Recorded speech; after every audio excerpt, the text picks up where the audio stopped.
All right, greetings and welcome to Conflict Radio. Today is April 20th, 4/20, 2021. How's everybody doing today? Today on the show we have Geraldine Orozco. She's going to be joining us. She is an intuitive DNA reprogrammer and Ascension coach. On October 15th, 2013, Geraldine experienced a vivid abduction from her bedroom window where she recounts being taken on board a ship and meets tall grays that introduce her to her 8 hybrid children. The next morning, she encounters a hypersensitivity to the human electromagnetic field. This is a discovery that initiates a journey to find the truth about what happened. Geraldine, how are you doing today? I'm fantastic. Thank you so much for that warm welcome, and it's a pleasure to be here. You know, it's certainly always a pleasure to have you on the show. This is your third time now. We've never had a guest on that many times. Congratulations. Wow. That's an honor, truly. Thank you very much. All right. Well, we are going here. So, Jared, how's your day? Great. Everything's going well. Awesome. So it's good to see everybody here that has also joined us today. Geraldine, I guess some of our listeners who haven't already been introduced to you, can you give us a brief rundown on your experience and what happened? Sure. Well, I come from a corporate background. I am the founder of Bay Area Meditation, and I teach corporate meditation. And I was working in my own company also as an event planner.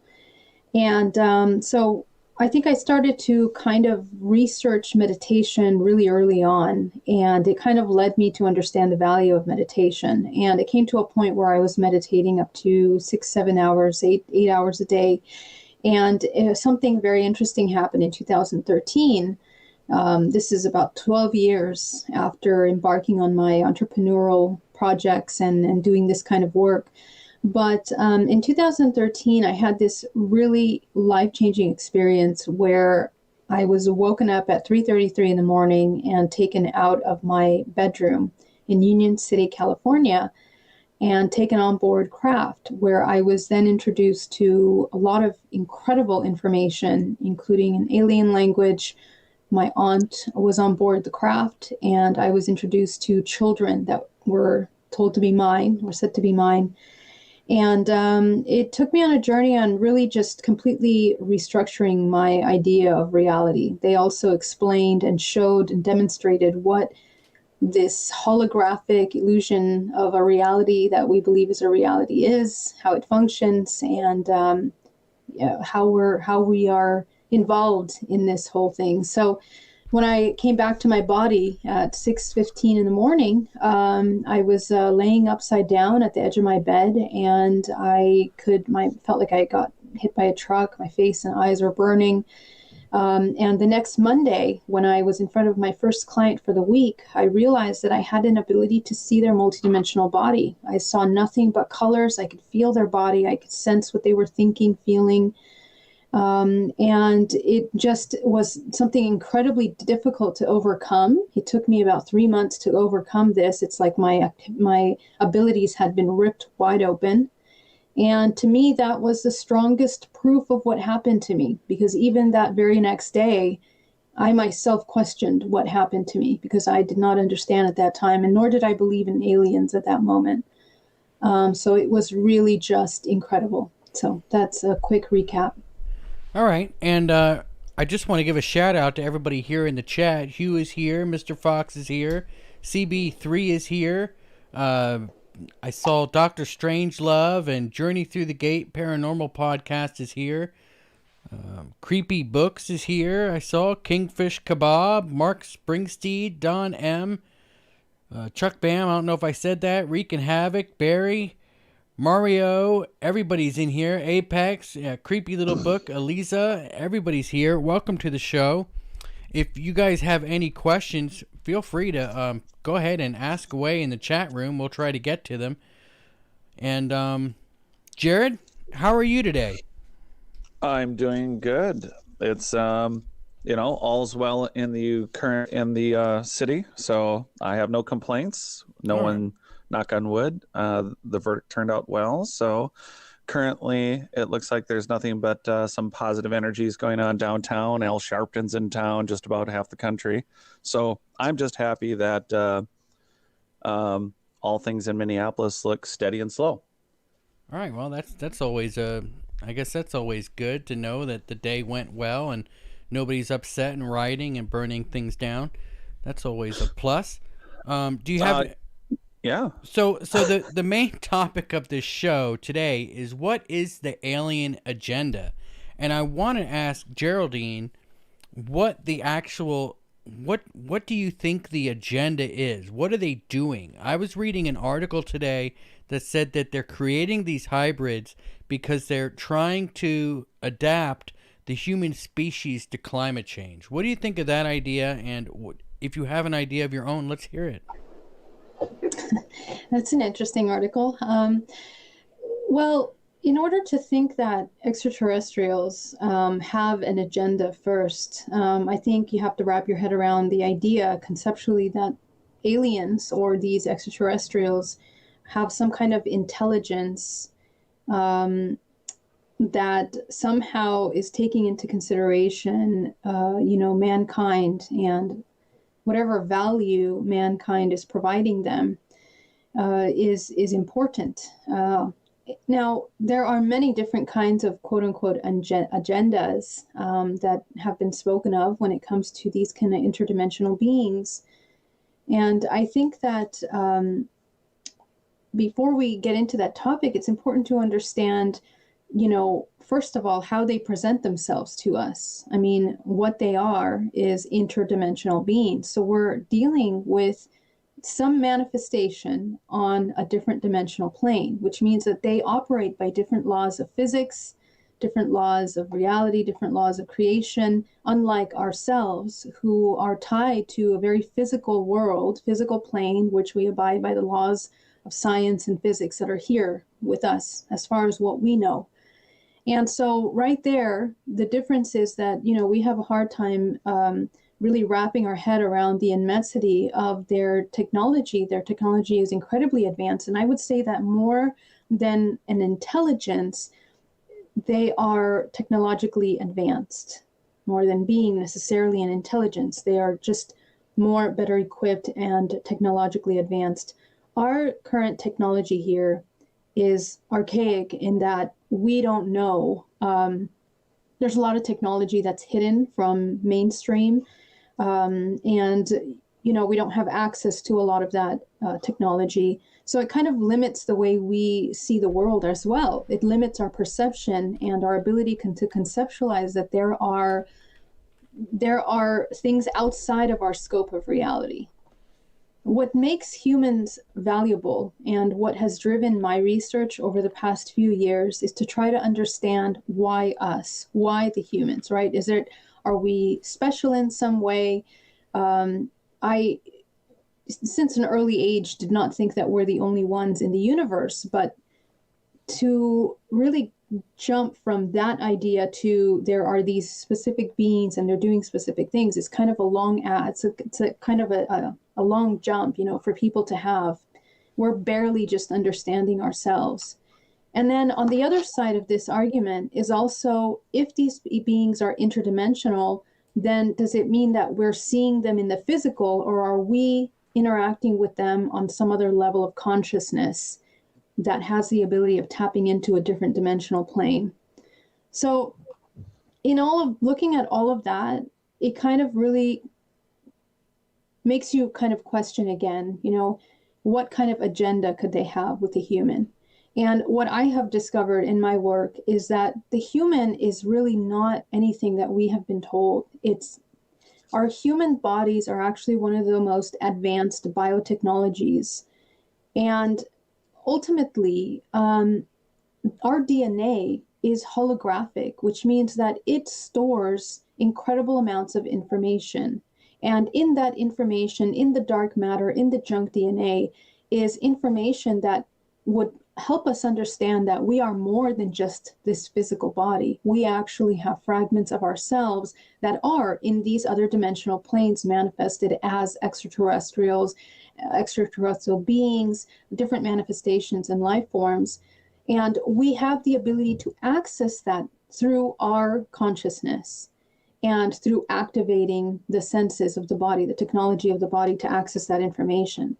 So what they're trying to do with the hybrids is then take splicing that DNA and utilizing that information in order to create other living organisms utilizing your information, which makes the new hybrid an extension of yourself, extension of your genetic information, as well as mixed, designed specifically with other genetic information that makes this new organism have an ability to intercommunicate, connect with other species which they are mixed with.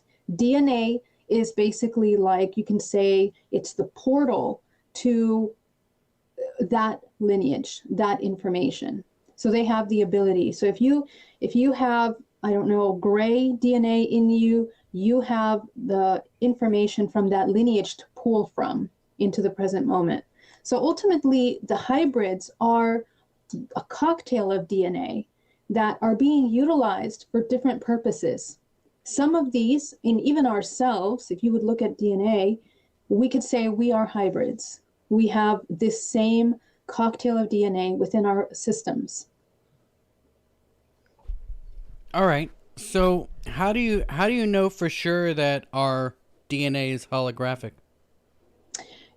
Great question. So if we take a look at how our human body operates, at a molecular cellular level, we've discovered that there is actually an oscillation occurring. And the oscillation of that molecular level is now intercommunicating with one another, creating a network of communication. We know this because there's been many, many different experiments and studies on this, on the fact that the way that we store data in the body is not allocated to certain specific parts of the body, even if it's an arm or a finger. The information, in order to grow and mobilize an arm or a finger, for example, is a network that is not tied to its physical form. And this is how they were able to kind of utilize, what's it called? Robotic arms, robotic fingers, and connect it with the body's neurological system, with the system, and communicate by creating this kind of like a false, what is it called? Like a technological connection and communication between the organic, your physical body, and the technology. Okay. And so what that means is that our entire human body is actually this holographic structure, and our DNA is also holographic. When you put it under a microscope, you can actually see that it's oscillating, and I have pictures of this on my website. And that oscillation is what causes these kinds of networks of intercommunication.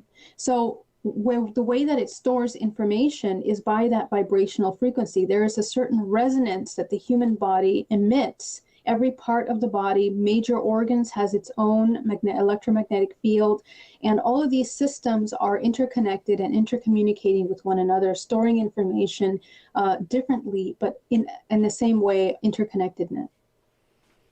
All right. Do you think that naturally we are devolving, and the alien hybrid, or the alien hybrid is a way to fight off that de-evolution, I suppose? No, not at all. As a matter of fact, I think that the human body is incredibly advanced. What is deactivated through our DNA, through our genetic code, is our ability to understand how this machine of the human body functions. The human body, this machine, is a machine of consciousness, and we really don't even understand what consciousness is, because very few humans are conscious and train and work on themselves to become conscious. But when we begin to activate that consciousness, we begin to activate different aspects of the physical body. And one of those parts is, for example, your intuition. And a lot of these different systems of the body help us activate the technology of the body that is connected to the interdimensional aspect of ourselves. the body functions, it has different layers to the body, different layers. Each one of those layers is a holographic projection of the energy centers that are within the body, which we commonly know as the chakras, but are also overlapping the endocrine system. And so each one of these layers that are around the body are intercommunicating in those perspective dimensions. Each one of these dimensions is also connected in one global network that we are interacting with together. So there is the micro of the body and the macro of the body, which is a larger network that connects us all into that network.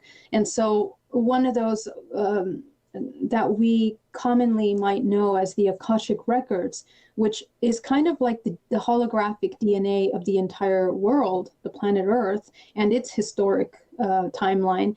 In that same way, we hold and store information in our physical body.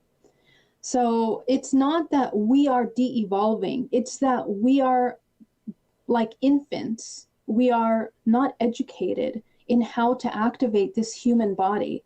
And that's the problem. The problem is that we externalize our attention to all kinds of distractions in our world, in the earth plane, that take us away from the real work of the human body. And we end up having 100 years of life, or whatever amount of life that we have on this planet, in which it is wasted in emotional expressions, interactions, experiences, stimulations, in order to savor and feel the physical life. And yet no actual work is done to activate this incredible machine or even get to know this body. You know, so hybrids understand, not hybrids, these beings, you can say, and it's not just these beings. I mean, there are government aspects that also focus on this kind of information. They do these kinds of genetic modifications in hybrids. They have a program of their own, which they utilize genetic material in order to clone or create hybrids, because they know what we are. They know what DNA is. And if we would take the time to meditate and get to know this body, we would also know that. All of this information is information that I found through my own personal work and meditation. This isn't something that I read in a book. This isn't something that I studied. It's something that is quite hidden. And when you look at old ancient schools of like true wisdom, you really begin to see that a lot of this information has been out there for centuries, but a lot of times it's hidden. You know, it's not in the mainstream. And I do believe that there is a whole aspect of our reality that does try to suppress this information, but that is a whole nother conversation. Okay. And Jared, I'm going to let you jump in here, but first I want to get to Blue Chicken has a question. And just to give a shout out to everybody in the audience that's here, go ahead and hit that like button. It helps with the algorithm. I notice there's a whole bunch of people in here right now, so make sure you hit that like button and you're subscribed to the channel. Blue Chicken says, what is your definition of a hologram? And then he also says holograms don't have structure. And then I'll go ahead and let you answer, and then Jared, go ahead and take off. Absolutely. So a hologram is a projection. It has an origin point, and it is utilizing that origin point in order to project into a hologram. The hologram can be made up of two of the same images that kind of overlap and intersect to create this illusion. And you're correct. It doesn't have a structure. It is based on whatever is being projected in that direction. And the only way that we can see this kind of dimensional manifestation of light, a form, because it comes into the three-dimensional plane, because there are two intersections of light, it can form a shape, it can form some kind of a manifestation of form. It can take form. And that form is being informed by the origin that is being projected into that light.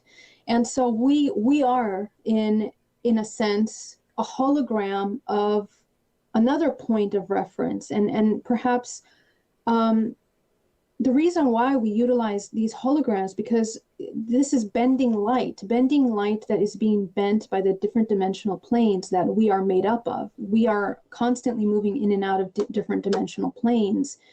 And when I say we're moving in and out of them, it means that we have access to awareness within those different dimensional planes, but they are all simultaneously available for us in this moment. They're available for us. So when we tap into these different dimensional planes, a lot of times, because our mind is the filter, it's connected to very specific programs, very specific perceptions. We're usually going to filter what we're seeing through what we have already programmed in our body. That's why deprogramming is really important in order to get a true, clear vision of what we're seeing within any of these projections and planes that we're accessing, including our human physical experience right here, right now, is a hologram, because we are projecting into our reality. And just the way we can project into the reality, we can also change what we're experiencing by changing the origin point of that projection, which is us. It's the subconscious mind. When we change that subconscious mind, we can also change what we're experiencing. So this is a very complex topic. There's so much more to discuss and unpack on this topic, but very, very quick little overview that would be an answer. Okay, so Welcome to the Show has a question, and it is, what ancient schools of true wisdom were you referring to? Well, there are many that are not documented under a name, but I just recently came across a work by Gurdjieff, for example. And I was very stricken by some of his work, because I realized that all of this stuff that we talk about in terms of, becoming aware of yourself and all this work has already been so heavily studied and discussed for centuries and centuries and centuries in many different ways. And it's also been misconstrued and kind of put into different, maybe adapted in some way by religions, and inverted in some ways, and changed. And I guess what it made me kind of see is that the information is very much out there, but the only way to find the true form is through our own experience, much like I did. I never studied his work. But yet, when I read the book of his work, I went through that exact process that he spoke of, just organically. So I think the information is within us, is basically what I'm getting at. The information is within us, and it's through our personal experience and personal work that we can discover this ancient information, which is encoded literally in our DNA, in our self. So I know, like you said, I've certainly talked on it for hours and had lots of shows where there's so much to unpack on it.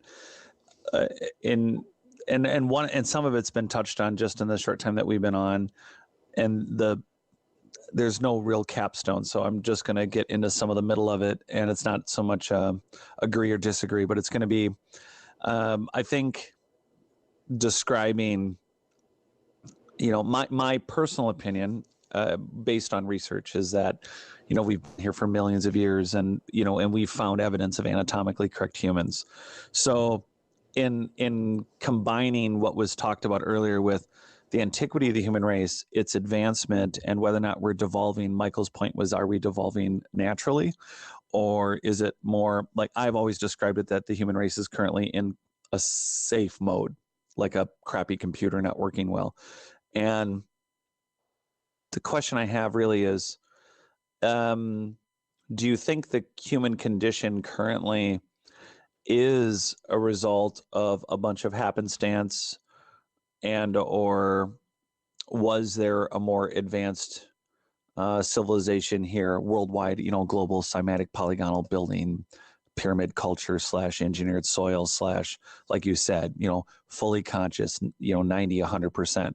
So do you want to expand a little bit on the idea of whether we're, if we're not naturally devolving, do you really think there was a better epoch of human existence before what this looks like currently?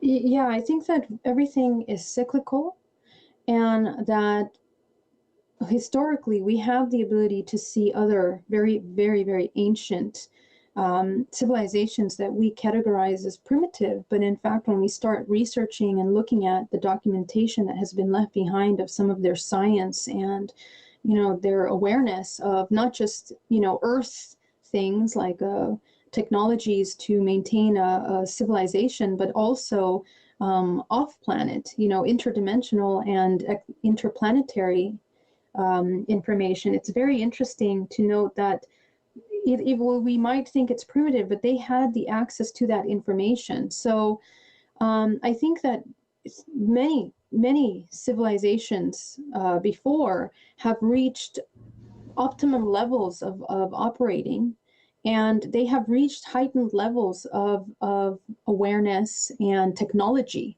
human technology. And I think that at every point that it would reach a certain level, it would somehow go through a cycle of well, you can say de-evolution, but really, in fact, I think that there is a control factor in the evolution, physical evolution, because evolution, in my opinion, is constant. It's constant. It's constantly occurring. It's a natural aspect of creation in our entire multiverse. But there is a certain point in our current timeline where the human stops evolving by nature. It begins to evolve, mechanically. It turns into this artificial intelligence, which we are now coming into again, this cycle where our technology is supposedly coming into an advanced state. And we are mimicking that technology, and we are merging more and more with that technology.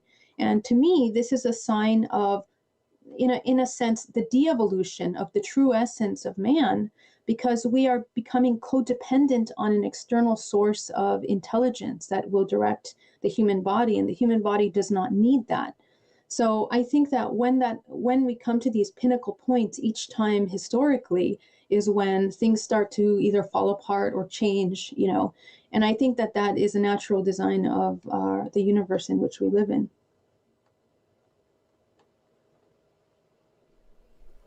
Jared, I suppose Rowan Munin has a question.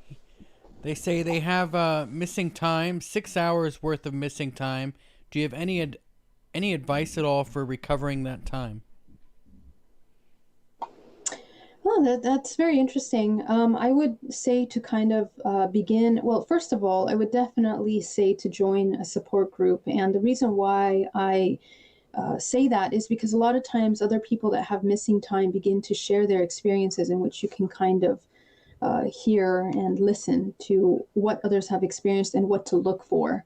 Some things that I would advise on missing time is to kind of go back and take a look at the body, if any kind of physical changes have been made, whether it's to the external body or if you feel anything different internally, if you've been having strange dreams after this experience, if you have been seeing things like, I don't know, strange activity, UFO activity, or anything around that, and just kind of begin to document what you experience, hopefully before and after. There is also an option of doing hypnotherapy if you are interested in trying to go back to those memories. But before that, I think it's really important to understand all the potential possibilities that could come from that. I mean, our mind is kind of a tricky thing, and oftentimes we want to be prepared for whatever it is that's coming up and know that we're prepared for that, because we tend to tap into information that we might not be prepared for. So it's always important to, first understand what this missing time means. Also, I would advise to see if you live by a military base, where you are located, to see if rule out whether it's a military type of experience or if it's something that you're dealing with interdimensional beings or whatnot. So these are kind of like very, overview things that I can tell you. But yeah, if you'd like to join the support group, you're welcome to join mine and find some information. I'll give it at the end.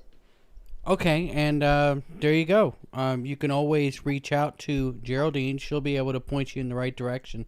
Her website and all her information is in the description box below. Make sure you're hitting that like button, everyone. Geraldine, I wanted to ask you a question. I'm sure Jared has more questions for you. But what causes? Do you think they're purposely causing us to miss the time, or is that just happen to be a I guess a side effect to what they're doing? Do they intentionally want us to lose time? Yeah, well, that's a really great question. I mean, ultimately, we don't know exactly what they're doing or how they're doing it, because it depends on who's doing it, what the intention is, and how the participant or the experiencer is involved in the experience. There's technology that is implanted in some of these experiences ahead of time that enables the disconnect of your awareness and the nervous system in the body, so that you can't feel or remember or mobilize your body at the time of being extracted from any place. And and that's within interdimensional contact. But the military also has that kind of experience. Also does the same thing with chemicals. Sometimes they inject certain chemicals in the body. It's kind of like a cocktail of some kind of drugs that make you forget what you're experiencing, and you will not remember what you're experiencing. And so the idea is to confuse and to not have those memories of what happened. So if you are an experiencer, and most times experiencers that are taken have already had several other experiences prior to that. So usually they're lifelong experiencers, even though they don't remember. And the implants that they have in their body would be activated, and it's kind of called a switch, in which they're taken out of consciousness from one moment to the other, and they can just be mobilized in wherever they want to be taken.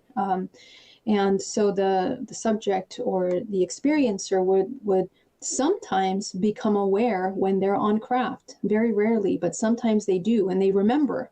And by the time they are taken back to their previous environment, they think it was a dream or a vision or something like this. But most of the time, how we can kind of tell the difference is that usually it'll cause some kind of trauma or some kind of really high stress, either triggered by sounds, memories, flashes of lights, or other things that will trigger the memory within the body at a later time. And so that's how you know that it's linked to more parts than just a dream.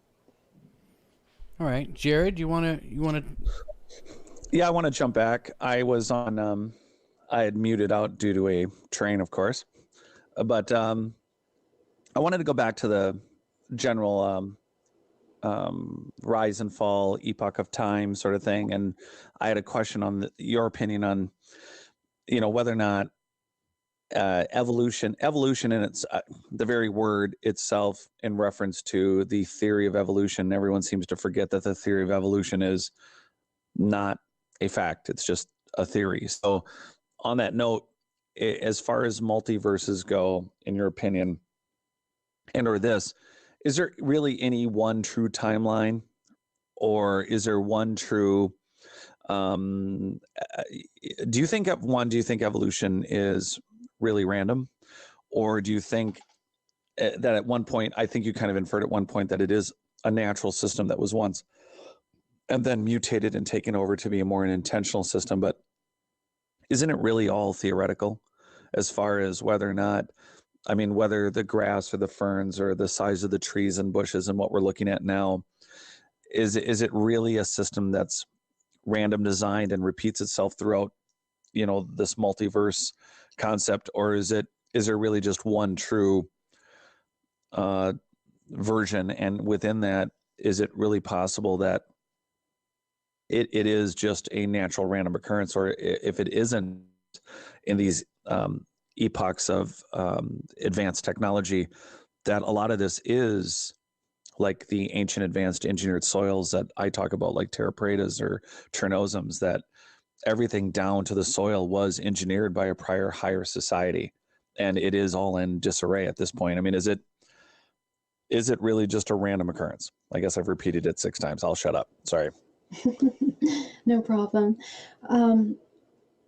I do not believe that it's a random occurrence at all.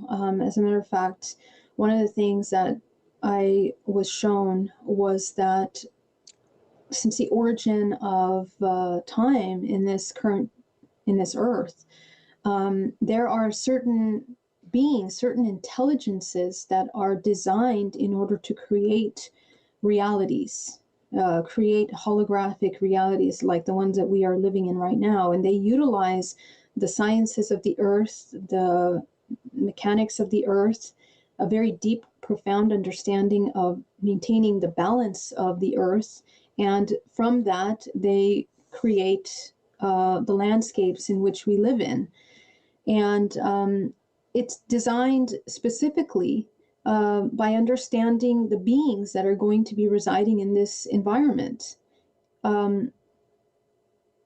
We are affected by our environment. So if we build an environment that is meant and designed to put your body in a certain circumstance, mentally, emotionally, and physically, it will be easier to control whether you evolve, whatever you experience, whatever is occurring in that realm that's being created.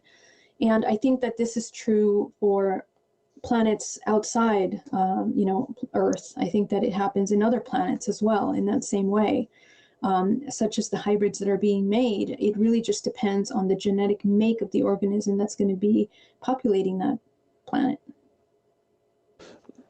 So you think that it's, in the case of the Earth, I mean, have you had anything revealed as far as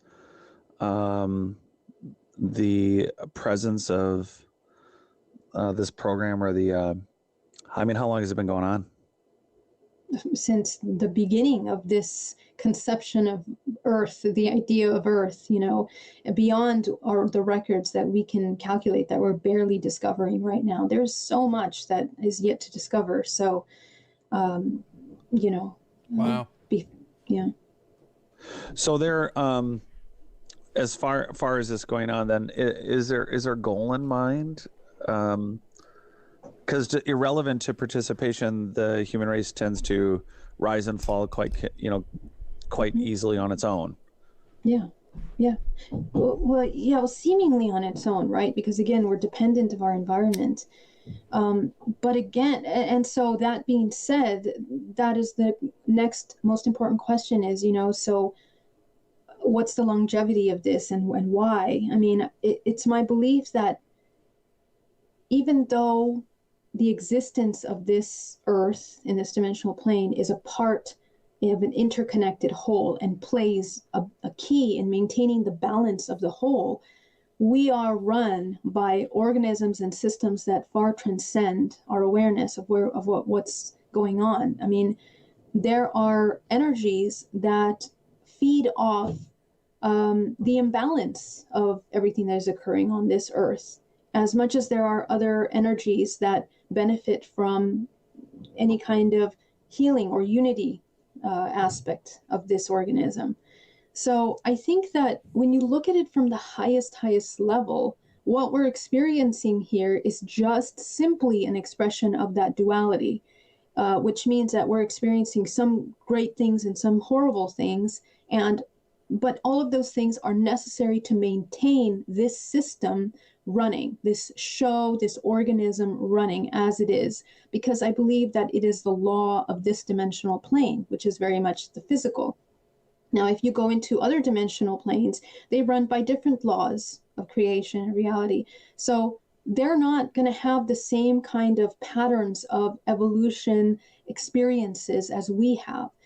What I think the human organism is experiencing here at this time, and the whole concept of free will is very tricky, when we come to this topic, because the idea is like, do we keep reincarnating cyclically back into these physical bodies to experience all these different timelines since the origin of Earth?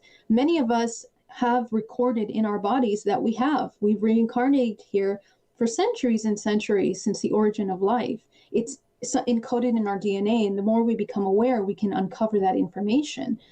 In my own personal meditation, I was able to revisit all of my lives here on Earth and then go on to other lives off planet. So what that leads me to believe, and also by reading other books like Many Lives, Many Masters, many other, written experiences of others that have kind of gone into these subconscious planes, that we are interacting in more dimensions than one.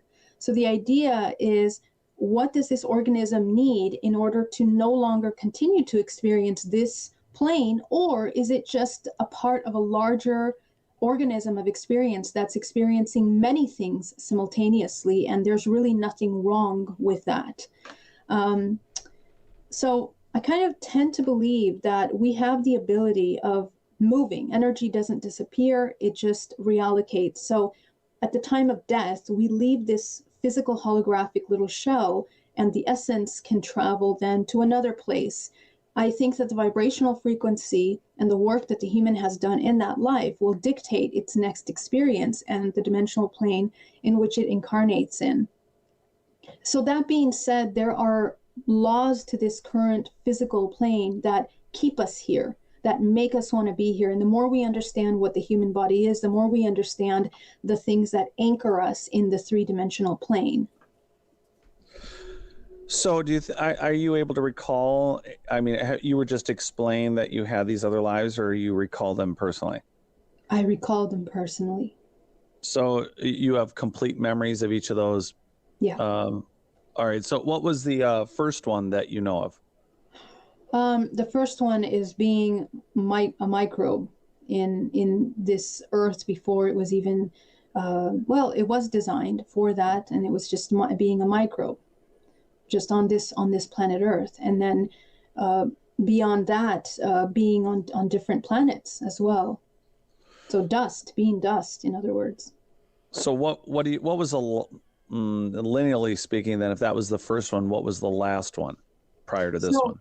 So just to be clear, right? Time is not linear, right? And I know you're speaking linear, but these are things that are happening simultaneously in the now as well. This is why I can recall them. The one that was before now, I was a man, and it was in the United States, just a man recently. And simultaneously, I tapped into a simultaneous lifetime. I was another being on another planet. So the interesting thing is that, this is not something special. There's a lot of people that recall these kinds of experiences, or these fragments of themselves. I call them fragments, because it's points of references that we are referring to for some reason. And I believe the reason is that there is information there that is helping this current timeline, this current experience. Not only that, but it informs and helps create what we're experiencing in this moment. What I found is that even as dust, there were cyclical patterns of either beliefs or of levels of awareness that kept surfacing and surfacing each time that I would incarnate in this earth plane, in this kind of dimensional plane. So if you break that, in my opinion, it's such a little thought, it's such a little thing, but in the bigger picture, they're incredibly complex. They're ideas, they're these entire life stories that, as we have in our life, can really pull us away from feeling any power at all. So if you break that, I guess the human could very easily evolve away from that experience and try to experience something else. So as far as memory speaking, how many lives are we talking about? And if they don't happen simultaneously, I mean, are they a simultaneous experience for you? They are happening simultaneously. Yes, they would be a simultaneous experience. How many lives? I mean, thousands, hundreds of thousands of lives. Hundreds of thousands of lives. No, your personal experience. Yes, hundreds of thousands of lives. Interesting. Yeah. All right. What's the... Oh, go ahead. Sorry. I'm sorry. I Michael. want to jump in here for a second. You said that you remember a past life where you were on another planet. What could you tell us about that? Could you tell us about the planet and what the society was like there? I'm really curious about that. Yeah, it's kind of how we look at, I'll give you two examples, and the reason why is this. One of them was a very natural planet. It looked like a rustic planet. Everything was natural, and people lived in kind of like these little dirt type of huts. And you would think that this civilization is primitive, but their technology of themselves, the physical body, and also their societies, how they were set up, were incredibly advanced. There was an awareness of a communion with nature, maintaining a balance, a respect for one another, and the communication is telepathic. So it really just kind of shows that, there's no immediate dependency on an external technology. The technology is internal, even if you live in the middle of a forest. That was one life. Another life was this incredibly advanced technological city-like scape, where everything was operated through telepathy. But the more important thing is that when things are done telepathically, it kind of removes any need for emotions or, this kind of, it's a completely different state of being in which your attention is not on emotions and experiences, yet it's on more what you're creating, what you're doing, and how you're working collectively and in a group system. It's more uniting. There's no such thing as jealousy or any of those kinds of emotions, because there's no need for them, because there is complete transparency. They can see you, you can see them. Everything is kind of very open and honest and very, very truthful, So it's just, it just shows different levels of consciousness and awareness that we would only hope that we would reach to. I think that if we would tap into any of those levels of awareness, we would not be in the world that we live in today. I mean, we get so distracted by so much garbage left and right. I mean, everything from politics to the things that are happening in the world around us, that we are literally primitives. We are like primates. We do not know the human body. We don't know our emotions. We don't know what's happening to us. We don't even know why we feel the way we do. And that is, in my opinion, kind of like a suppression of evolution or consciousness in any way. I feel like we're experiencing that right now. All right. So if they're all talking telepathically, did you ever speak at all? Like even if you were in person with somebody? No, not in that case. I mean, I've also experienced telepathic communication when I was taken on craft.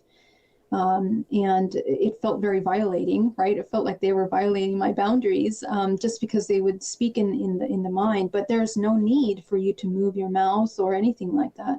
There's no need. It's just a waste of energy at that point, I suppose, Exactly. right? Exactly. I mean, not even. I mean, what about music? I mean, if you want, do they listen to music on this other planet? Like, I mean, that's enjoyable to hear for our ears, right? I mean, isn't it? Wouldn't they create some kind of music or sound or anything like to enjoy? Yeah, that's the key word right there.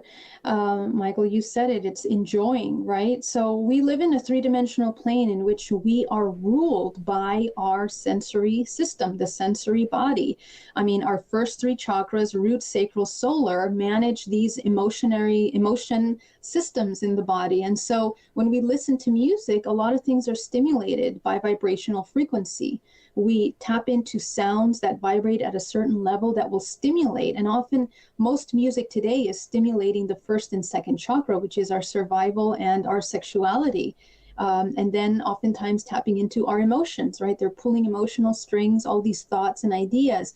And so in a sense, we are very easily manipulated by that. But in this particular civilization, when you have this other level of awareness, I mean, you're no longer looking for those sensations and emotions. It's almost like you've evolved to a level of awareness that the emotion is a very temporary, short-lived experience, or that enjoyment. And I guess the focus is redirected to something that's more long-standing and is better for the collective. Like the way that they live is more in a unity consciousness and awareness, far more advanced. You're not wasting time on emotions and sensations. You are now focusing your energy on creating something, whatever that is for the collective. It's just a different state of being and living, more advanced, I would say. All right, so they're obviously the more advanced, I guess, species, right? They're kind of in control of everything that we're doing and experiencing. Do you think that they would ever surrender that control? Would they allow us to evolve to the point where we were in fact the ones controlling them, or do you think that they would put an end to that?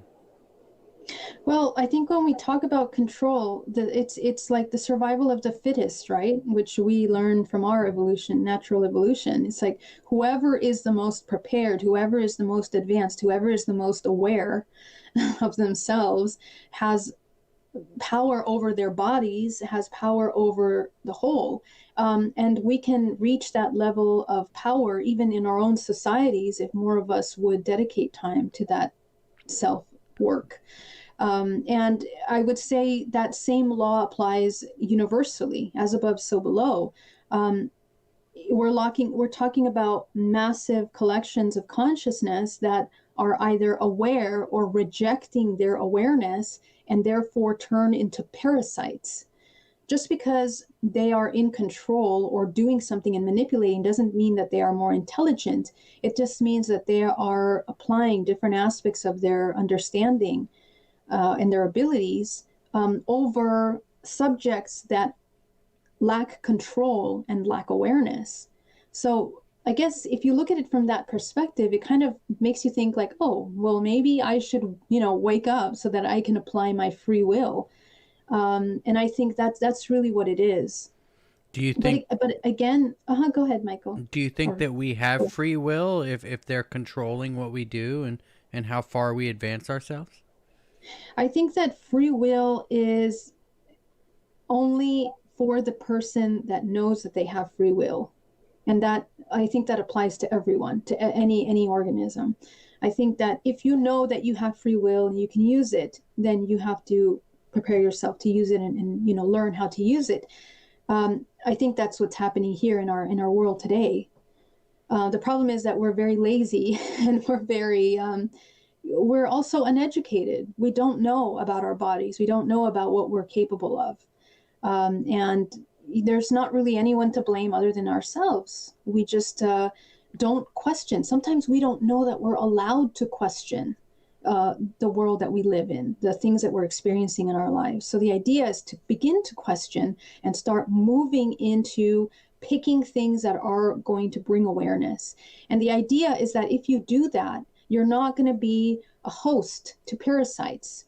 And this goes internally, whether you have parasites in your body because of the foods you're eating that are making you do things, to society, that you're not feeding into parasitic organizations that are living off and leeching off your life force energy, and macro, that you're not in a universe in which, we are being feeding and doing all these things unconsciously. And again, I just want to stress that when you look at things from the higher level, there's a balance to these things. So anytime an organism rejects its own consciousness, it becomes ill, it becomes sick. It's just the laws of creation which we abide by. So it's the difference between life and death. And I think that's what it comes down to when we're talking about free will. All right. Do you think that, I'm sorry, I'm going to ask one more question and I'll let Jared jump in here. Do you think that they are individuals, or do you think that they're more like a hive mind, like ants or cockroaches or that kind of species, or are they individualized? Well, that's an interesting question. I mean, for any consciousness to reject its own self, it has to believe that it's individual, that it's separate from the whole. So if you look at it from this perspective, any being that is operating parasitically upon another one is, in a sense, rejecting its connection to the whole. It thinks it's individual. But in that kind of state of being or acting, they kind of become grouped in another whole, which is connected with other unconscious beings that are being parasites, right? And so their purpose then becomes one, and that is to feed off something else, whatever that is, anything. We see that in our society as well. Same thing. There's people that are more parasitic. There's people that are more, creative and healthier. So I guess that's how I would answer that. Okay. Jared, do you have any questions? If not, I've got some. Why don't you keep going? All right, I'm just going to go on a little bit longer. I wanted to ask you then, if they're talking to you, I guess telepathically, how would you be able to tell them apart from each other? Do they have like different voices, or do you just sense that it's a different alien? Like if you're talking to aliens, how would you be able to talk that alien, or be able to tell the difference between that one and that one over there? Yeah, that's really interesting. I never really stopped to think about how that would work, but in reality it's quite instinctive. I mean, your attention is just directed to the being that is communicating with you, and it's almost like they have, I mean, if we talk about vibrational frequency and energy, each person has their own vibrational signature. We have our own individual vibrational signature, and so do these beings. So when you speak or you communicate, it's encoded with that information. And so, you when you pick up on it, you know that it's coming from that person. You feel that, the direction that it's coming from, and you communicate with them. All right. Do you think that they're controlled at all by an artificial intelligence, or is it actually a biological intelligence that controls them? Another good question. I think that what we are, all of us, them and us, is biological technology. Do I think that they are controlled by something else? We need to define what artificial intelligence is. Artificial intelligence, in my opinion, is anything that rejects its own consciousness, that doesn't know that it's conscious. And so that goes, we also become mechanical. We become like artificial intelligence when we reject our own consciousness. And these beings, in that same way, they are artificial intelligence in which they are mechanically carrying out certain things for a purpose, for some reason. And usually it's parasitic in design, in which they are, taking from something in order to continue their survival or to continue their existence. What do you think they're taking from us?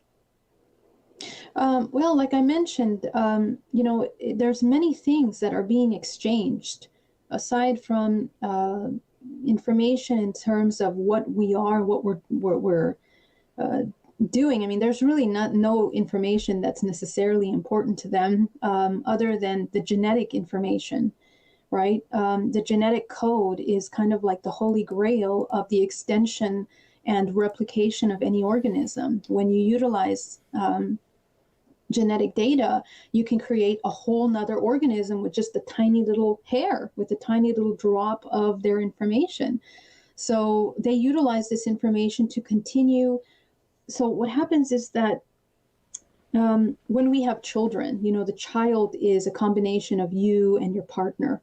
And in that child is inherited all the information of the ancestral lineage, all the experiences, all the repetitive programs, stories, pains, sufferings, all that is encoded in your child. And so the child is very important because it holds all of that within that child. Even though it has its own personality, its own self, its own identity, it still holds that information. So if you take a little bit of that and you mix it with some other species, you take other whole selves and merge it into one new organism that has the ability to access all of these different points. And I think they're dimensional points that you have access to. The Earth dimension, some kind of other being, extraterrestrial, they have access to that information. And so this is utilized in different planetary systems that they are also populating. And oftentimes it's brought back into this incarnation cycle, as we can call it, incarnation, this Earth. And we see these children on Earth that remember, they recall their family members, they can see them, they remember them, they know where they live. And they also recall other extraterrestrial information. So it's very interesting. It's information that is wanted. All right, Jared, why don't you go ahead? I know you got some questions. Well, so I was just referencing back to the experience of living in multiple timelines, or if you're aware of your other existences, what stops you from bringing any of that information from those other experiences into this one. Better drugs, better whatever, fill in the blank. Better Yeah, Google. sure. Well, I mean, my experiences through my individual filter, because we are all filtering experiences through filters, um, is only for my personal evolution, my personal work. Now, it's not to say that information has wanted to come through, but here's the thing that I've noticed about a law of this universe that seems to exist when we talk about free will. Anytime that we're exchanging some of this information with other intelligences or even aspects of ourselves, which I think it's the same thing actually. I think that everything is an aspect of our own self. Um, I believe that there's an exchange that's occurring and also an agreement for that exchange that ties you to that information. And I also feel that when we tie ourselves to certain information, we're limiting the potential ability that we have to move in other multiple directions. Um, who's to say that if you bring certain technology in here, it has flaws in the future, and then it causes major imbalances in the system, or something like this. If that information was easily brought into this timeline, we would be living in a free for all. First of all, everyone would be able to be bringing in this information. So it's not really like that. Also, my ability to activate myself is so little. It might seem that I've been able to achieve something amazing, but in fact, no, it's actually very little. And even though these things are happening simultaneously, they're happening on other dimensional planes with other laws of physics, other laws of all kinds of things. It's a different environment, different reality. So I can't pull information from that place and bring it into us. We have different ways of looking and doing things. Another thing that's important to note is that most of this stuff, even though it's in the present moment, is kind of in a past. It's in a past. It's not applicable to what we're experiencing now. There's kind of a disconnect between these dimensional planes and time that doesn't quite work. So it's not that you can just bring in information like this, and I think that that's not the point also. If you bring in information, there's a huge responsibility to that. You're imposing some information to a whole global society that is set up in a certain way for a reason. And what will help evolution more than anything is not technology or anything like that. It's personal development of the human. The human is the technology. And so, in my opinion, that's what needs to be focused on more than anything else external. What about your thoughts then on, I mean, from an empathetic, just from a feeling standpoint, you don't have any anxieties or issues with those other existences that doesn't fall over either from an empathetic standpoint, or from a, this bad thing or good things happening over here, it doesn't conflict? No, no, not at all. I mean, first of all, the use of the emotion would be kind of futile because there's nothing I can do about what is currently existing in another dimensional plane, and nor does it affect me directly here. Even in my current state, if I fill my body with emotions, I'm putting a lot of energy into the emotions, but not doing actually anything, right?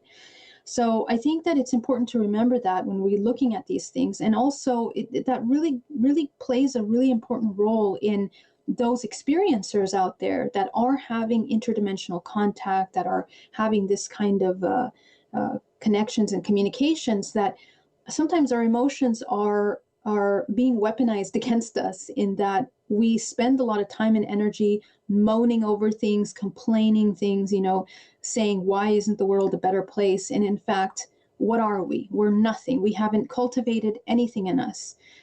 In fact, the solution to all the things that are happening outside is within us. So I do not think that having any kind of express emotions towards any of these things is beneficial in any way. No. Nor categorizing, because there is no right and wrong, actually, I think. So you're not experiencing any bleeds of consciousnesses from this multiverse. Bleeds of consciousness. Can you elaborate? What do you mean? Well, you're at no point then do they don't, you're aware of them and you know what's going on, but there's no emotional attachment and there's no one extreme emotion or experience in one state that's bleeding in and affecting your emotions into this version of what's going on. No, that's an interesting question. May I ask why? Why do you think that would happen? Well, the way you're explaining it, if you have hundreds of thousands of simultaneous existences, Mm-hmm. and you've just said intellectually you are aware of all of them, but you're also an empathetic and living the human experience, it's very difficult for humans in general to be aware of anyone's particular story, let alone their own, simultaneously happening. And then if you're intellectually aware of all of them and could, write them all down, write their stories, Mm-hmm. then I find it difficult to comprehend, personally, that you wouldn't be emotionally drawn from experience A to experience B to help experience one do ABC over here for experience 100,000. So Mm-hmm. I'm just so when I say bleed, I'm wondering how if you're fully aware of all of those, how there isn't an emotional pull to help them. Oh, okay. Yeah, that's a wonderful question. And it really just it depends on the understanding of what these lives are and why we remember them. The way I came across the information was by deprogramming first this current lifetime. And when I got to, the womb, then went into the other life and so on and so forth. Now, what I realized is that we are nothing but repetitive patterns. Nothing but repetitive patterns. And it doesn't matter if you were some advanced high being in some other civilization or something here.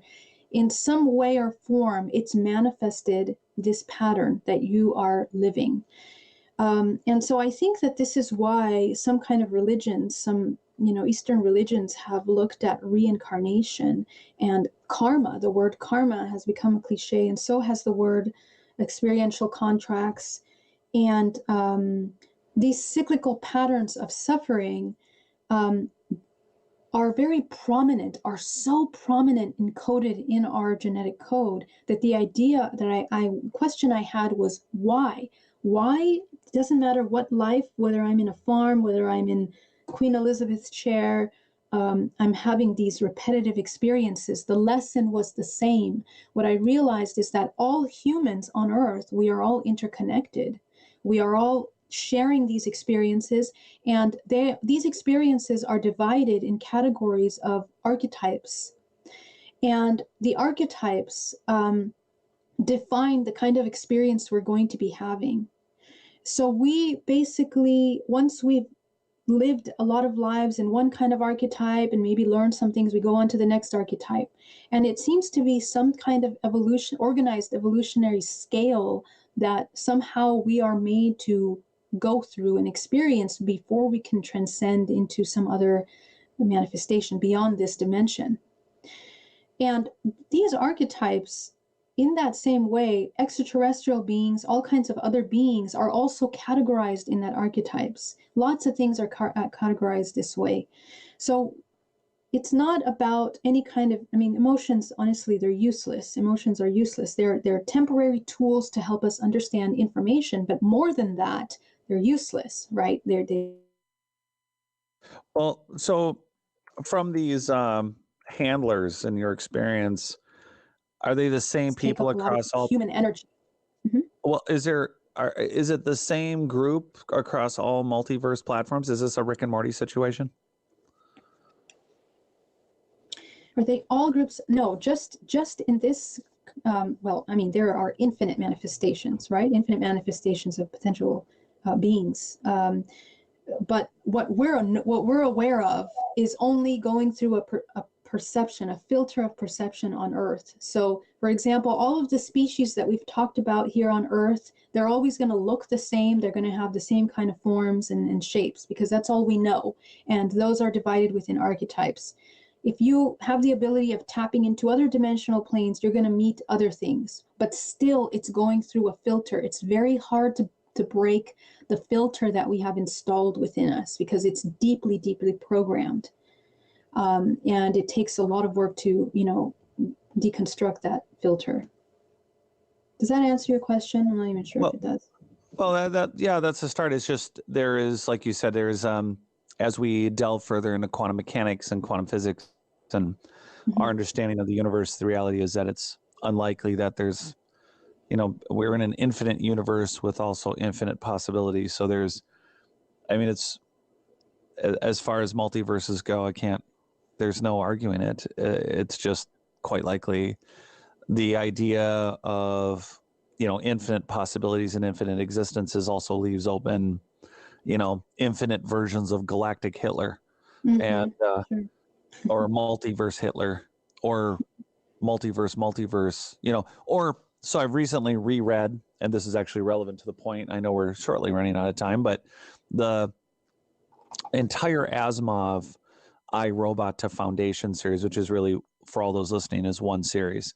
It starts at I, Robot, goes into Caves of Steel, and then it ends after Asimov rampages through about 15 books to Foundation and Earth, which someone's posed a question about Galaxia. I don't know if you're familiar, but the concept is simply that a planet ultimately achieves self-consciousness, and everything, even the rocks, even the dirt, has minimal consciousness, but it's all collectively functioning together, from the animals, the birds, the people. Everything is connected and consciously connected, and they're aware of the universe, and they want to bring Galaxia to the whole universe, which is everything interconnected, but in separate but equal parts, a bit like the trillions of cells that make up the human body. They envision, but with more consciousness, depending on the level you're at, that all independent people would actually be collectively a part of what would be established as a Galaxia, collective consciousness, but individual bodies, but everything in the whole universe, every moon, every asteroid, every planet. And so the idea of multiverses rising and falling similarly to ours, or functioning or not. I mean, like, from the standpoint of stating as an, experiencing life as an organism or as a single cell. Can you just, as a side note, can you describe an existence, what that feels like? And then at the same time, if it is within your memory of any of these experiences, does any of it look in any of these multiverses like there is a different dialogue that says, we would rather have everything be functioning as one thing? Is there any conflict in that direction? Really, really great question. What I have experienced personally is traveling to what seemed to me, or constructed to me, in what I experienced, the edge of this universe, and then going on beyond that into this white light. And what I saw was that the shapes, as I kept moving further and further away, is that things always seem to have a spherical shape to it, within a larger construct of spiral movement.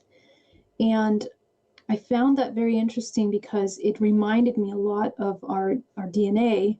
It looked a lot like our DNA and like cells really in our body. And it, the thing is that it went infinitely. So really, I mean, I think we could literally be a cell inside of someone's leg at this point. It's just so immense. Now, one thing that I did notice that is very specific to this three-dimensional plane that we inhabit right now is that we abide by the laws of three. And the laws of three is of course, this creation, the duality, right? And then the third, the creation. But in that being said, this dimension is run by that law. So if you think about it, if it were to unite, if all beings were to become conscious and aware, it means that they're coming from separation into a whole. So it would become one. And what that looks like is like one whole solid. It would be like white light is the analogy that I utilize, and also how I see that energy moves and communicates in the universe. If you shine a white light through a prism, it comes out in a spectrum. I think that we are embodying that spectrum in our body through the chakra system. But also, if you see how the multidimensional body goes up and connects to the higher dimensional planes, we turn into white light as it approaches the 13th dimension and above. And so what that means is that we are uniting, we are returning back to that white light. We do the same thing at death. We are leaving the physical body and we see that white light. Now, there's a lot of talk about what that white light, whether is it artificial or real. I think that we are returning back into a white light. Consciousness and awareness is the same thing.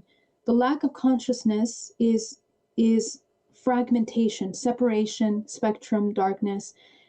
Light would be the whole. Healing means whole, to become whole again. So I think if we were to become all whole, we would dissolve, because that white light is inclusive of everything, all the colors, all the shades, all the different things becomes one. So that's why I think that there is a natural balance to this literal organism that runs by this law in this dimensional plane that requires that duality in order to exist. If it were to become whole, it would dissolve, and there would be no need for that, dimensional plane. But there are systems that depend on this dimension in that experience of duality. Everything, I think, maintains a balance in the universe, and we are living in that part of that balance. All right. Yeah, that's Michael. How are we doing? Are we? Do you have to wrap it up soon, or can we get a few more questions in? I don't think so. Well, we normally have about 15 minutes, but when we got to about 5 minutes before we ended, I was going to ask Geraldine if she was good to go for another hour, because I still have a ton of questions. Yes. Do you think we can do another hour? Yeah, for we can. Sure, our special April 20th show. Okay, sure. Absolutely. Gosh. All right, awesome. For all those who can't stop talking about it, well, I still have a ton of questions. Really, I do. Let's hear it. Well, I want to get into our own. From being from Earth, we have a hybridization program of our own. Is that correct? Mm-hmm. Yes. Mm-hmm. Where is that taking place? Well, the program that is terrestrial is run by a system that overruns the governmental systems that we are familiar with. Okay, it's what some people might call a dark government, but before that, I mean, before I heard that term, you're talking about the deep state? Sure. Yeah, okay. People call it the deep state, absolutely. But I mean, what that is very complex, and it is something that kind of it's the systems that actually run everything in the world, which we're not aware of. There's an entire military and many different systems of that departments of military that we're not aware of, that are on much higher levels than FBI, CIA, and beyond. I mean, they go beyond them. And many of the people that are working in the military and in those organizations are not aware of the functions of these other systems. And the hybrid program within the terrestrial is run by a system that is called the Biological Nuclear Warfare Department. And it is not the nuclear department that we're aware of. It's a biological nuclear department that is in this kind of darker government that's not for regular eyes. So these are underground programs that are run by abduction of people, and it's often utilizing drugs. There's many people that claim to have been a part of these things. I myself have experienced an abduction and taken into an underground base. here in the United States. And it's very interesting. They took information from my spinal cord, and that's what was being utilized. And what is happening is that they are also creating clones with that information to create, as much as we are a holographic representation of ourselves, they also have the ability to create other organisms in a holographic form that mimic and mirror our entire human race, our entire society. And they're doing so on another planet or another dimensional plane that is being utilized in the same way that we are. When I say utilized, when we are unconscious, we are a part of a mechanism, a machine that is running this entire system on Earth, right?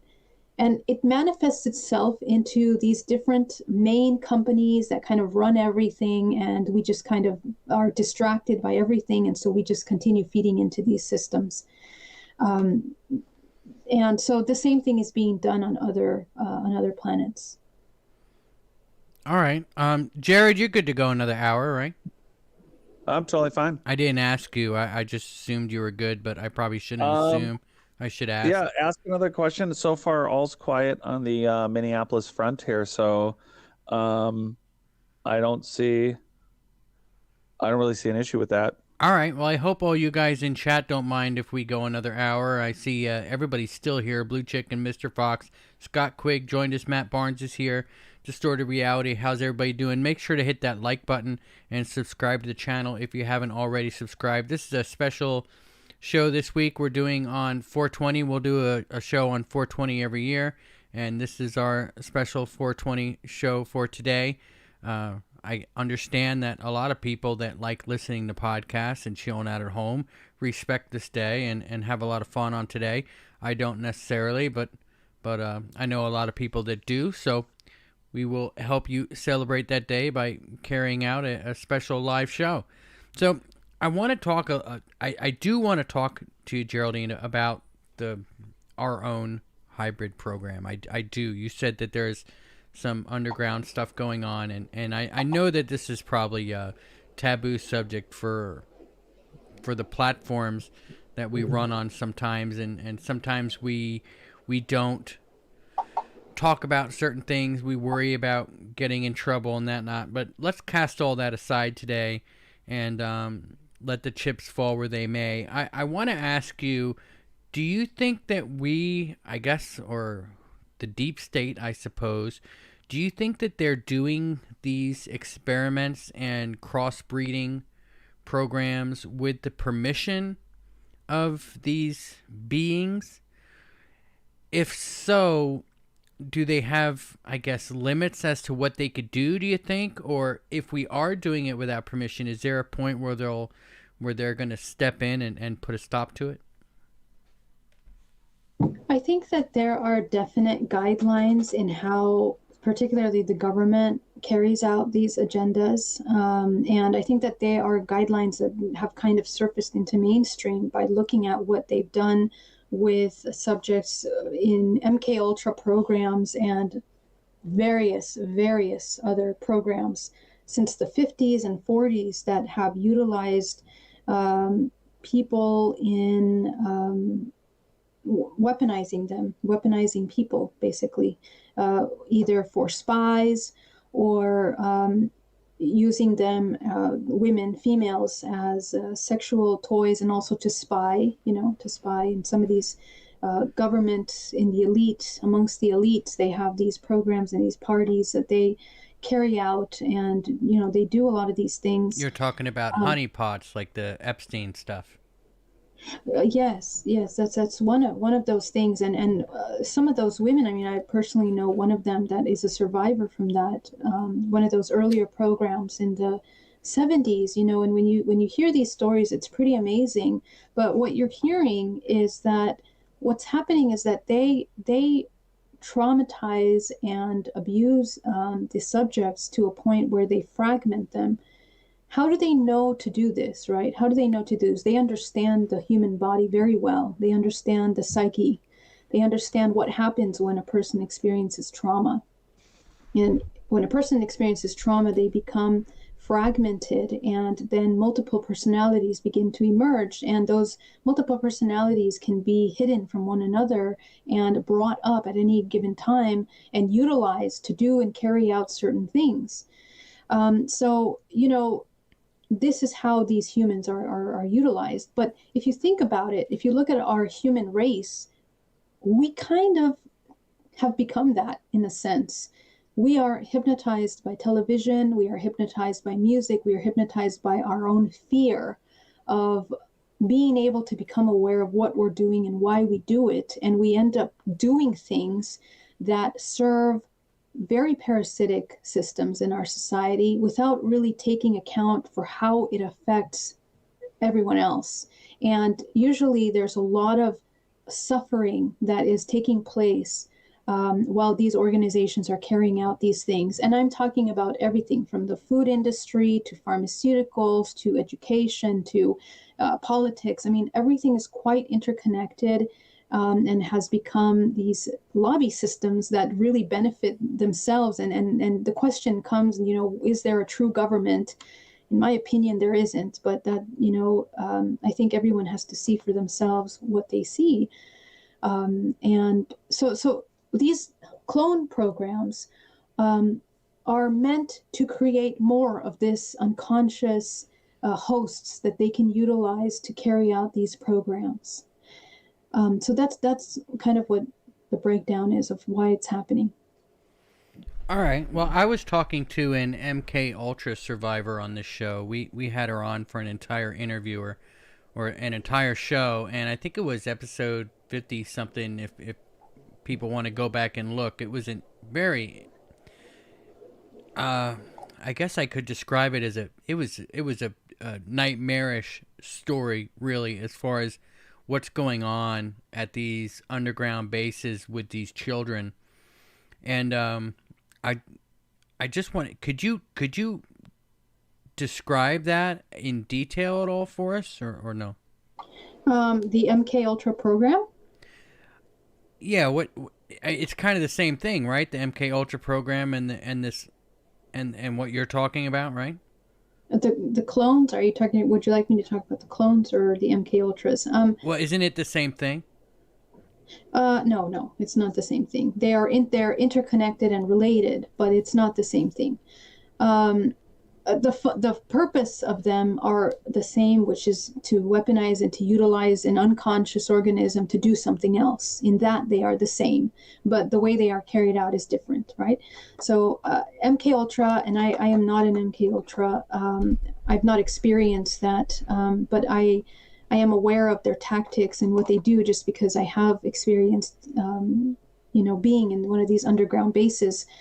But ultimately, what they do is they create tremendous trauma. I mean, there are some films on this as well that you might want to watch, that they create the trauma to fragment the person. And like I explained, it creates these different alters, and the different alters will carry out different things. They're disconnected. Some of them are not aware of each other.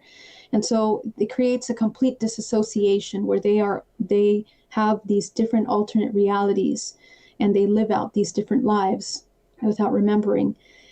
So a lot of people have experienced that. I really don't want to speak much more on that, to be honest, Michael, because I'm not an experiencer of that. I'd like to leave that for someone that is an experiencer. They could explain that much better. Okay, but you can tell us about your experience in the underground bases, right? Yeah, And what you saw? I definitely can. Yeah, absolutely. So for me, my experience happened in Colorado when I was speaking at a conference, and I was taken out of my Airbnb, and 3 other speakers that were staying at that same Airbnb were also taken, or 3 total, myself included. And we were taken out in this very strange van without any windows, extremely high technology van that almost seemed to hover. It didn't even seem to have wheels, over the field into the middle of nowhere, next to a power. What are those power towers? And right underneath there, the grass opened up, and it seemed to be an elevator that took us down 54 floors underground. And one of the ladies that was with me got taken into the 8th floor, and myself and another lady got taken down another 8 floors down. And we got taken into these rooms where we were washed, our bodies were washed, we were drugged, and from the spine, they attached you into these chairs that look like dental chairs, but really minimalistic, like just a bar for the back, a little stool for your, for your bottom, and then something that would attach your arms to the back rest. And they would bring this giant apparatus. And so something that is utilized in these kinds of abductions is a screening, a method that they call screening, which means that they will screen what you're seeing either with drugs or with something else, so that you can see something other than what's actually happening to you. And so the way that I discovered that this happened to me was actually a very weird roundabout way. That night, let me just backtrack. That night, I went to bed like everyone else, and at 4 a.m, I wake up screaming. And I'm screaming, I'm not the only one. And I screamed so loud, I'm looking around. One of the roommates that were with me had their ear plugs in so they didn't wake up. And my other roommate that was underneath me was one of the people that was taken with me. I didn't know that at the time. But I just stood still, hoping I didn't wake anyone up. And my shirt was super wet, like the front of my sweater was completely wet, not like with sweat, but the whole thing was soaking wet. And so I changed my sweater and I went back to sleep, and I didn't think anything else of that experience until Sunday when we were driving back from Colorado to Las Vegas. And I began to tell my colleague about a dream that I had. And in the dream, I'm seeing a gray coming and injecting something into my right arm. And I'm telling her my dream, and she's like, wait a minute, what happened? And so I'm telling her again, and she's like, I had the exact same dream. And I said, what do you mean? Where were you? And so we begin to kind of discuss it. And we had exact dreams. We were in the same place with the same beings, the same things happened to us. And so we kind of dove deep into that. And our colleague that was with us is a hypnotherapist, was kind of able to dive into those experiences deeper with us. But what happened is that we were taken into the underground base. Now I'll take you back to the experience.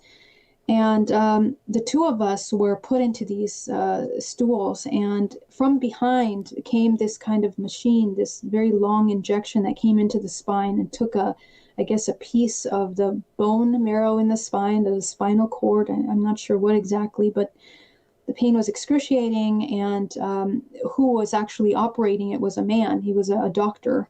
And there were military with completely unmarked military outfits, military boots, and this man was in a medical scrub in a very clinical environment with a mirror, a double-sided mirror on the side that you could see lights on the other side, red lights, like some kind of operation system. And you could see the wall at the end of the hallway that was dirt, and you could smell the dirt. You knew you were underground. The lights were dimmed like old 50s bunker lights, you know how they're dim and yellowy. Mm-hmm. And it was like the hallway had those old 50s blinds, and it was just, you can tell it was an old structure from probably the 50s or 40s or something. And you can smell it. So, all of these things you just remember so clearly, and the taste in your mouth when they inject this substance in your body so that you can't remember. So then I was taken back up after this procedure, and I remember that my back hurt for like 3 months. I couldn't do yoga. I was at the same point in the back, and I had the puncture mark in the back of my spine there, very small little puncture mark. And so it was interesting because it had been experienced with 2 other people. And months later, we reconnected with the third person. And at a conference, I asked her, I wasn't going to, I didn't know her. So I was afraid to ask her directly. But I asked her, do you recall anything strange from that night? And the first thing she said, she's like, I remember a white van, but I'm not sure why I remember that, or if there was a white van. I don't remember that we brought any white vans, but I do remember a white van. And at that moment, the 2 of us were pretty shocked because clearly she had remembered what had happened. mind you, this is the middle of nowhere in Colorado. So, it's not like it's a city with many potential white vans everywhere. This is a very unique looking van. And she described it exactly. So that was my experience. And I was seeing how the higher level of this program is run by non-human beings that have a very, very strong interest in the same genetic material, So that's why I question strongly, is there a difference? Is there a separation between ETs and this human government here? I don't think so. I think it's all the same kind of mechanism that's running. Yeah. So what they're doing obviously under the direct supervision of this alien race. I do believe that. Yeah, and it's very hard to say that, but it's definitely something that I've seen, experienced, and I've also heard many people tell me the same. Yeah. Now, did you hear other people down there when you were down there? Did you hear or see other I guess victims of this? No, but I did see other people there. I mean, nurses, medical people, and the military that was there. In the lower level did not have any marks on their body, but on the higher level they did have a very strange mark, insignia on their uniform that I have searched and searched and I cannot find anywhere. I mean, obviously, this is not going to be out public, but. Could you describe it? Could you describe it to us? What it looked like? I mean, it looks like an arc within an arc, and it has a little triangle. You mean, I'm sorry? Like a boat? Like a boat. Like a boat or an arch?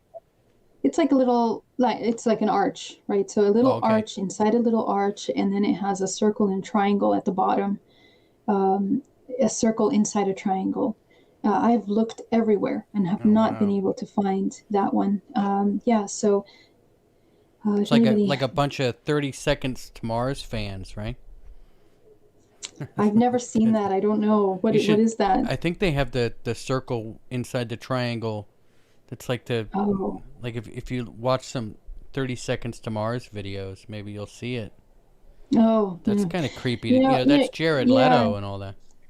Right now I'm writing my book, so I don't really watch any sci-fi films or anything like that, or hear any other experience or stories, just to keep the purity of my experience until I finish writing it. But once I'm finished, I will watch all these shows. All right. So thank you. Yeah. Jared, do you have any questions on that? I mean, that's pretty intense. Yeah. Quick question on when you said you were comparing stories about the abduction and going underground. Did you mean that it was the same abduction at the same time, or it was a similar abduction for your friend? Yeah, so she had the same things were happening to her body. I mean, I could see her body on my right side, the right of me. She was there. How she perceived it was slightly different. She saw the same room, the same people in the room operating the same things, but I think that she had a split awareness of also being on board craft at the same time. Now, I don't know if that's because of the drugs that they put into us at that time, because, mind you, at first my dream was that it was a gray alien, right? But as the memory started coming back, it was a man. And so she has the memory that it was in a craft as well at the same time as being under Earth. But otherwise everything else was accurately the same. The procedures, the place, the description of the place, the van. Yeah. So, I mean, any chance it was a shared dream, like kind of the Sufis of ages gone? I mean, is it possible that you're having a collective experience and or a collective dreaming sequence? Yeah, I mean, it included a third person that was 3 rooms down from us. It'd be interesting. I mean, anyone else that was there, we spoke to. They were, friends of ours, the other people that were there, and nobody else had that dream. And the interesting thing is that the aftermath is the memories were aligned and they were very vivid. And also the mark on my body, on the back of my body, the puncture mark and the pain. So those were the things that were kind of side effects of this, that were quite visible, tangible things. So I don't know. I mean, everything is possible, right? So Yeah, it's out there that there's been enough of these experiences. It's very yeah, frustrating with what we expect that the general the naive concept is that the government is there protecting us, not using us as sheep. right. Yeah, yeah. Unfortunately, I think we see that on so many unfortunate levels. Not even just this. This is an extreme, but yeah, it's quite unfortunate. Well, we are You know what? sheep. We are sheep to them, aren't we? Well, yeah. I mean, if we're being cynical about it, I mean that's the shortest answer I think you can give, or agreement. But Yeah, but it's up to us, I think. It's up to us. We just need to educate ourselves on what we are. And the moment that we do that and start applying those things, immediately we can change our experience. yeah, I think some of the subtle points that, and I'm not speaking for Geraldine, but I think something that I talk about, and I think she has already stated in a lot of different ways, is that we each individually have an ability to shape, not just your own personal experience, but you do collectively have a chance to contribute that is independent of any external forces. You don't have to be kept down. You don't have to be what something else is externally defining you as. There's more than enough room within this experience to grow and change in a positive way, not just for yourself, but for others. Agreed. So well said. Hmm. Geraldine, have you been contacted by other people that have shared an underground experience, but maybe at a different time with you? And would you be able to tell us their story? Yeah, I have many times have many people that have come to the group with those experiences. I do not specialize in MK Ultra programs or these kinds of underground necessarily with the government. I have a friend that specializes in that. I have her listed on my website, and she has a specific support group for that. But I do occasionally have them come to my group and share their stories. And one thing that I will say, how when I come into play is with the therapy to recover healing from those experiences, because I do hypnotherapy and I also do DNA reprogramming. So I help a lot. A lot of them are referred to me, trying to recover the trauma that has occurred to them. And, I will say that these kinds of programs are not just underground bases. They're also very high level government officials, people that are in politics, people that are on high levels of very wealthy elite groups are also experiencing these things. And that's kind of funny because a lot of these people get pulled into that through these systems because that's where the head players of these organizations are. That's kind of where they are and where they kind of navigate. So I think that people that are recovering from that, need a lot of therapy to kind of reintegrate from those fragments that are created in order to find who their true self is. And of course, that's a lot more work than it would be for an average person. But is similar to as much trauma as we experience. Sometimes we create altars with trauma ourselves. Would I be able to tell you their stories? I'm kind of telling you a little bit, people that have that are in some of these elite circles end up with the short end of the stick, becoming mind controlled and utilized for some of these programs without knowing. They become little, I guess, head players in some of their little schemes within the government, within carrying things out, doing things, all the dirty work that they don't want to do themselves. They are utilized for these things. So, it's very important to be aware. I think the entertainment industry has a tremendous operation of this on the back end. A lot of young, beautiful women that go to Los Angeles or any kind of entertainment industry around the world that kind of get involved in these groups sometimes end up in these rooms, in these experiences, because they're seeing, you know, shiny lights and money, and they get pulled into drugs, and all kinds of things can happen at that point.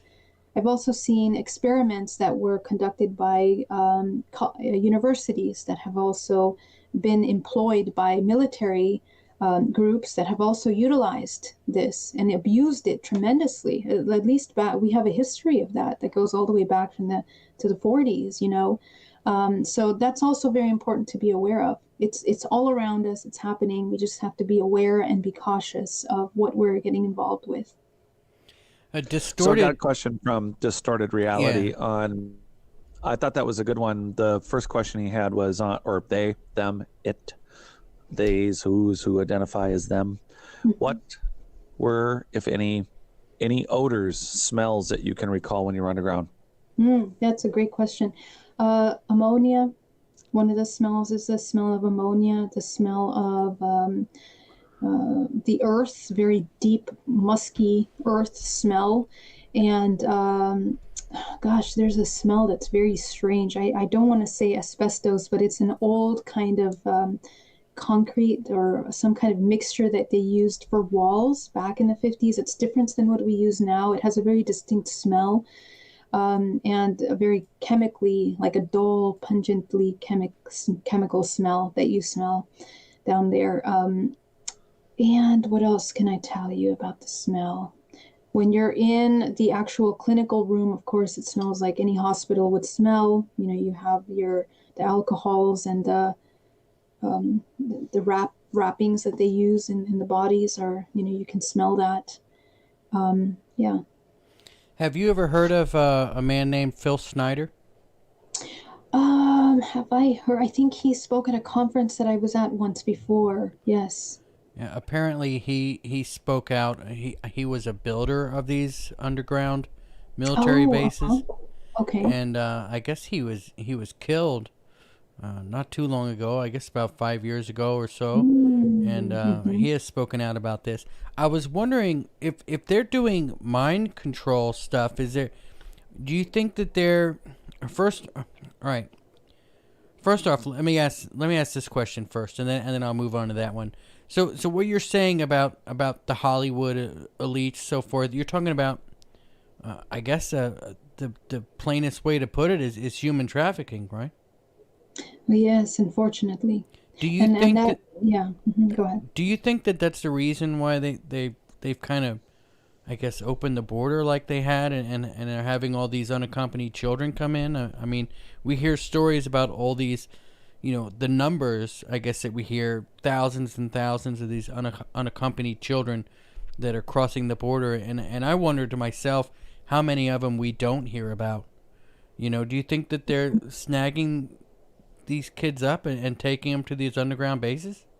Yeah, I don't want to comment directly on what's happening at the border, but I will say that a child, we need to understand what a child is. The child is the energy systems of a child are wide open, and it is the purest form of consciousness. Between the ages of within the womb up until the age of 7, it is the most programmable state of a child. The child can be extremely programmed to do anything.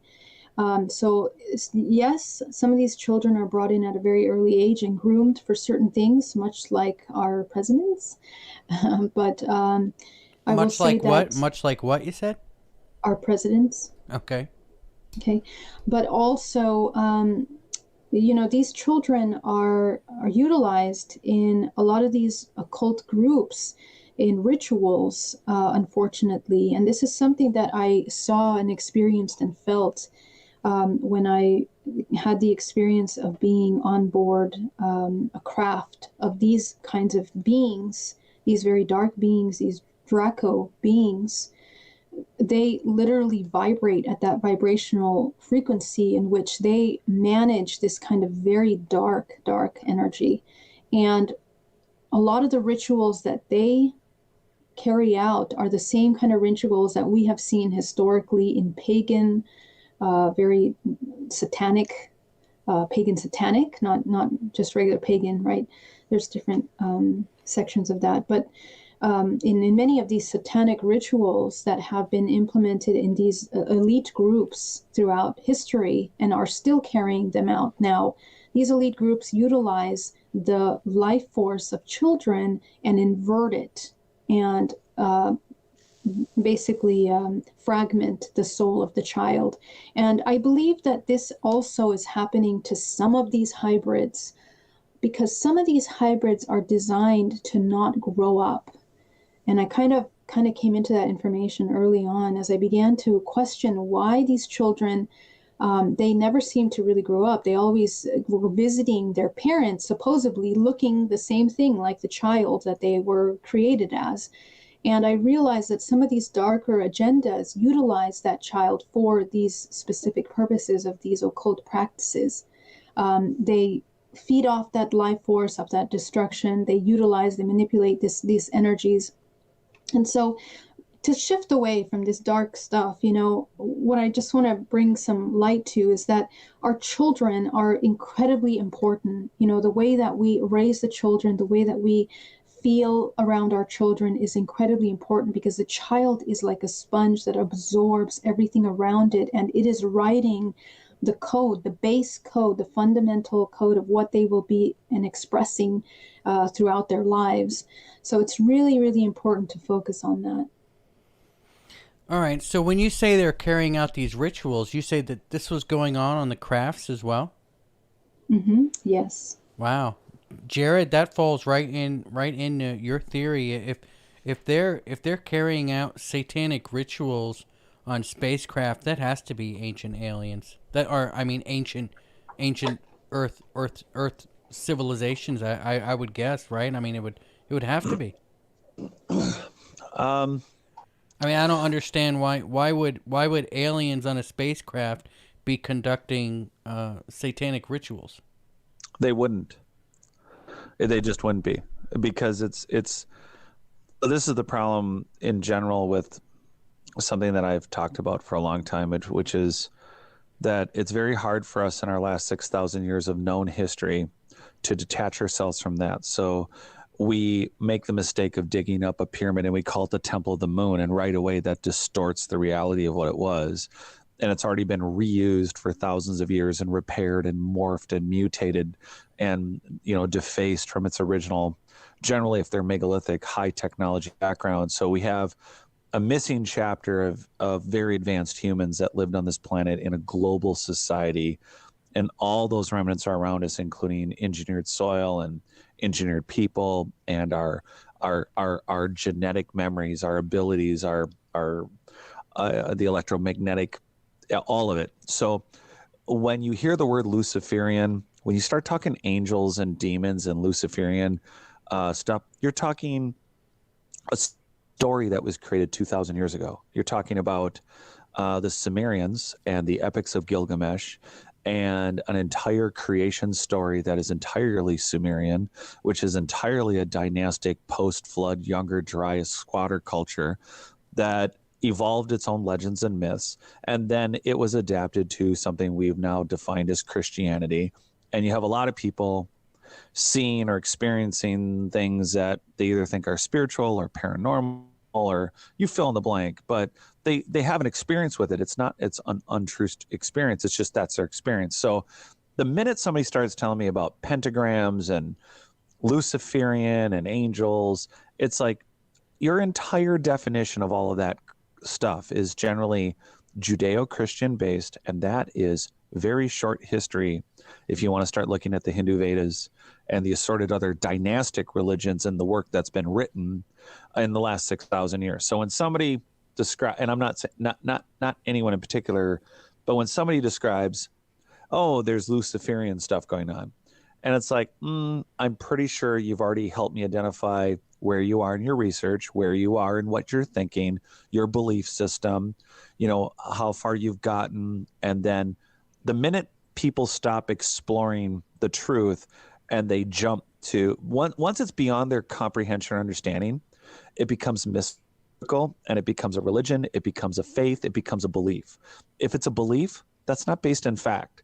It's just a belief. And so if there are ancient lost high technologies found by people who can now navigate or use the equipment per se, what appears to be very ancient or old or advanced craft that may or may not be from this planet, and they're performing, if true, their idea of a Luciferian, if they're doing that on what appears to be to us an alien craft, you're talking about 10 to 20% safe mode conscious humans that are probably dynastic survivors, like i.e. any of us planet dwelling known societies. We are not the most conscious creatures. We are not living a fully connected, terraformed, tweaked planet like it once was. We are living in a safe moded, broken down, synapses firing every now and then, broken experience. So I think it's important for everyone listening to understand that if you hear someone talking about anything that's a religion in the last few hundred or thousand years, you're talking about that's fine. That's great. If that you can have that belief system and you can believe where your facts and science end. And it doesn't mean that you're not a spiritual person. Spirituality and who you are in reference to the cosmos, literally as an entity, is completely separate from your religious belief system. But when somebody jumps into, hey, I have this belief in Lucifer and Jesus and Buddha and fill in the blank, you're talking about, okay, fine, you can believe that, but that's not a pillar or foundation to everything. You can't consciously know everything that there is to know. Various people have different, spectrums of that. But the facts in the ground dictate that we have millions of years of human history that predate your understanding of that particular religion. It is very unlikely that an interdimensional space traveling alien is worshiping Satan. Yeah, I mean, that doesn't make any sense. I mean, drives me nuts. Sorry, everybody, drives me nuts. That's actually really scary, because if it's all going on like this, and they do have this high advanced technology, and we're screwed. Geraldine, is there any hope for us is there any hope for us? Can we fight this? Yeah, it's not a matter of fighting anything, actually. And the word satanic is just really a very limited reference point, so that you can understand something that we would never be able to understand because of our understanding of our limited perception of our belief systems, which, like he was just saying a minute ago, is based in religion, and we are deeply, deeply programmed by that religion. So our understanding of right and wrong and good and bad, the only reference that we would be able to have is to look at it as a satanic idea, the ideology of that Satanism. So it's not like they worship Satan, of course. That's not what that means. What I mean is the rituals are like that. And what is the idea is to invert anything that is natural, that is pure, that is balanced. This is really what is occurring and what they're doing. When you invert a natural organism into its opposing forces, it becomes deconstructed, it becomes something else, and that can be manipulated, used, changed. All kinds of things can occur with that. But it's the inversion of anything that is unity, anything that is whole, that is balanced, that is in alignment with nature, with natural expression. And that is what I'm referring to, not anything about Satan or anything. I'm talking about our closest reference is, the ideology of this Satanism. And in terms of the practices that we've seen carried out historically, they do those same kinds of practices with the idea to completely destroy the human soul in creating fragmentation. And this is not something that's out of this world. We're experiencing this in our current everyday life with our own fears, with our own manipulation of our own fear. We are becoming fragmented in those experiences without our own awareness of that. And so we come into all of these, disassociation of who we really are. So this is actually a demonstration of the inversion of what is natural. So in anything that is away from what is natural, what is pure, what is whole, is the inversion of that truth. And that is what their belief system is based on, and what the majority of these agendas, either in the darker government or in these darker groups of consciousness, are based on. That's what they carry out. And they do so by destructing the purest form of creation, which is usually sex, is one of the most powerful creation mechanisms that we have on the terrestrial three-dimensional plane. They will invert that. And that's something that was utilized in modern day satanic practices or whatever, that we know as satanic. And so, yeah, just to clarify that it is the inversion of what is natural and whole. And this is what they do. So do we have hope? Of course we have hope. Why people get involved in these groups, why people do this, is because they are worshiping or focusing their attention on something external. They believe that they require something external in order to become whole, in order to become awake and aware. And that is not true. The human has the ability of accessing all levels of consciousness and awareness through their own awareness and their own inner work. So, to talk about all of these things, which I don't normally go into these darker areas, is just to shed light on how deep this goes. And one of the most important things is that when we see this darkness, to understand that you have the free will, you do have that free will to be able to ask the questions about where your money is going, where your support is going, your attention. Sometimes we think that we are watching these world events and we're rooting for the right person, when in fact the entire scenario, the entire thing is a ridiculous illusion that takes people away from what is important. And we've seen that with so much propaganda in many different areas of all kinds of aspects of life that we keep getting distracted in. What matters and what brings consciousness and awareness to us now is our understanding of this technology of the human body and the activation of that. The closer we get to nature, the closer we get to those natural laws of creation, is where the human body finds its power and its awakening. So nothing is lost. And again, when you look at these things from the higher level, we are experiencing duality. So some of us are not aware of the darkness that is. We can barely fathom what that is. It is, and it exists. And some of us need to see that. Some of us don't. Whatever it is, you're experiencing different ranges of that duality, and all of it is meant for that purpose, the experience, for you to gain awareness through that experience. And that's pretty much it. All right. Well, let me ask you this. I've had people on the show that have talked about wars that have gone on between the alien species before. There's even a alien species that's kind of like a cat species, right? Mm-hmm. Have you heard of this cat species? Just out of curiosity. Yes, I have heard of it. Okay, and I guess they had a war of some kind. Maybe you could tell us about it, but could you tell us if there's kind of an intergalactic war going on now, and if so, are the ones that we're dealing with here on Earth part of the side that we want to be on, or are there actually worse aliens than the ones that are here now? Okay, yeah, that's a good question. I actually don't prescribe to the idea that there are any kind of intergalactic wars of any kind. As a matter of fact, I think the only thing that we're experiencing here is either awareness of consciousness or lack of consciousness. It's either parasitic consciousness or consciousness that is aware of itself. That's it.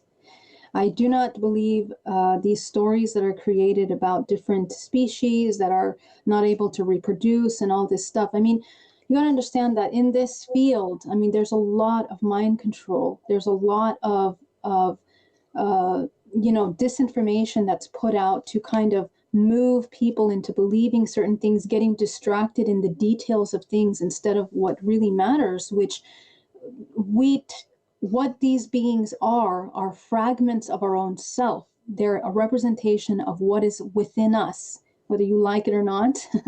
And sometimes we tap into some of these very, very dark aspects of ourselves, but it's necessary for us as this whole organism experiencing different dimensional planes and manifestations to learn how to navigate those different realms. And that this is what is happening. We are exchanging with these other beings. So the more that we become aware that even those that channel information, for example, you have no idea who you're connecting to. You have no idea who you're channeling.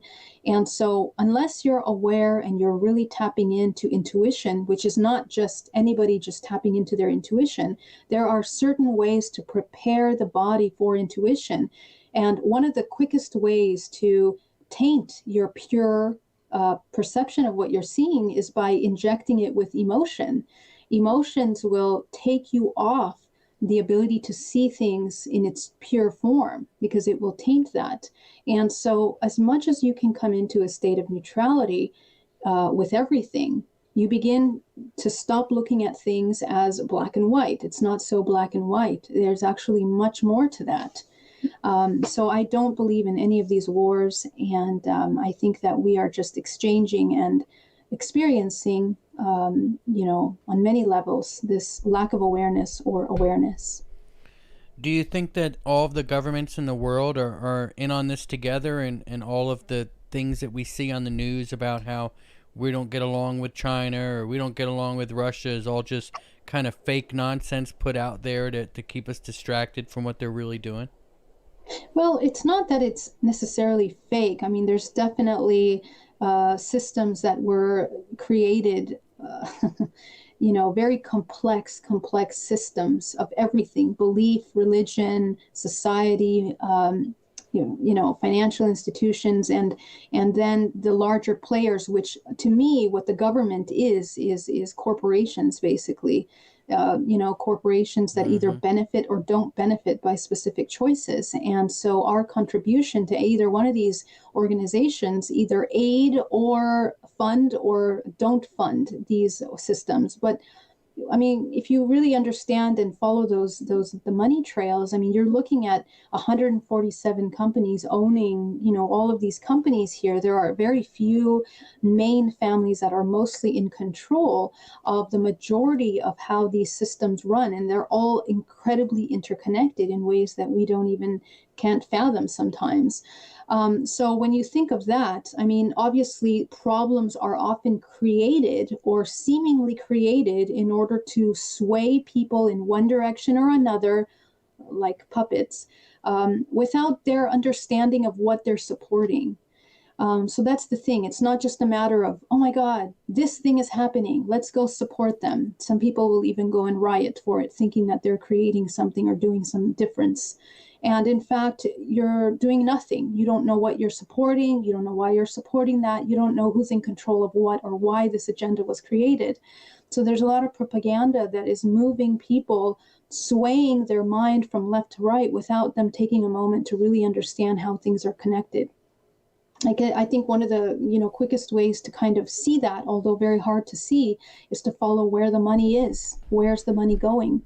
And I think that is what runs our society. So the more we become informed and educated on how those systems are interconnected, we can then kind of choose where we are investing our time. And again, what matters the most is yourself and your work. And this doesn't just matter for your own personal self, it matters for your family, for your children, how you're providing for them, how you're sustaining your own nucleus in your home, which should be what you should be able to govern more than anything, as opposed to being governed by anything outside of you. All right. Jared, do you have any questions? Well, we've covered a lot. I think we should use our last few minutes of gratuitous time for some gratuitous promotions for Geraldine. And there's too much. I mean, the subjects are very broad. And I mean, everything we've just been talking about just the last few minutes, we could spend a lot of time on. There's just, and a lot of people I like the directions some of the questions have gone, and for people to be able to actually come to a better understanding of where and how to direct their own being, their own existence, and where they're at. We have so many things to overcome, but we have so many things that are positive and to live with right now. So what, I don't know, what are your thoughts in general right now, Michael? I don't know, man. I think I'm actually a little worried. I hope that us as humanity can I guess chart our own path and be free of the manipulation. Yeah. Yeah. I think there's some good documentaries out there, like Stephen Colbert's, the history of the Federal Reserve. I think that's very important. It's on YouTube. I think people should go watch that. I think it would put them on track to understanding what's really going on. But A Century of Enslavement, A History of the Federal Reserve, I think it's incredibly, I can't think of anything. If we're going to talk gray state, not that we are, but if we were, I would start with that documentary, which is available on YouTube, and everyone should watch that. And it will put you down a rabbit hole that will help you stop when somebody starts talking to me about, you'll know what low-level politics are after you watch this documentary. When you watch this documentary, you'll understand the minimum level of conversation you need to have with someone for you to get how this whole system works. And from there, we can have a more intelligent conversation on it. But, it's super it's super fascinating because of the internet. I think that it's a little topsy-turvy. I think they optimistically thought ultimately it could be directed, or like disinformation campaigns. I mean, they exist. It's pretty clear. But the reality is that as long as there's literally, I don't know, millions of podcasters and people out there wanting to listen and expand their own minds and, work on positive gene expression and, reactivating superhuman abilities like Wim Hof and stuff like that, I do think that we are on track for something better. It also has to do with the collective amount of humanity we do have on the planet. I do think that potential collective human RAM is incredibly positive towards reactivating all of it.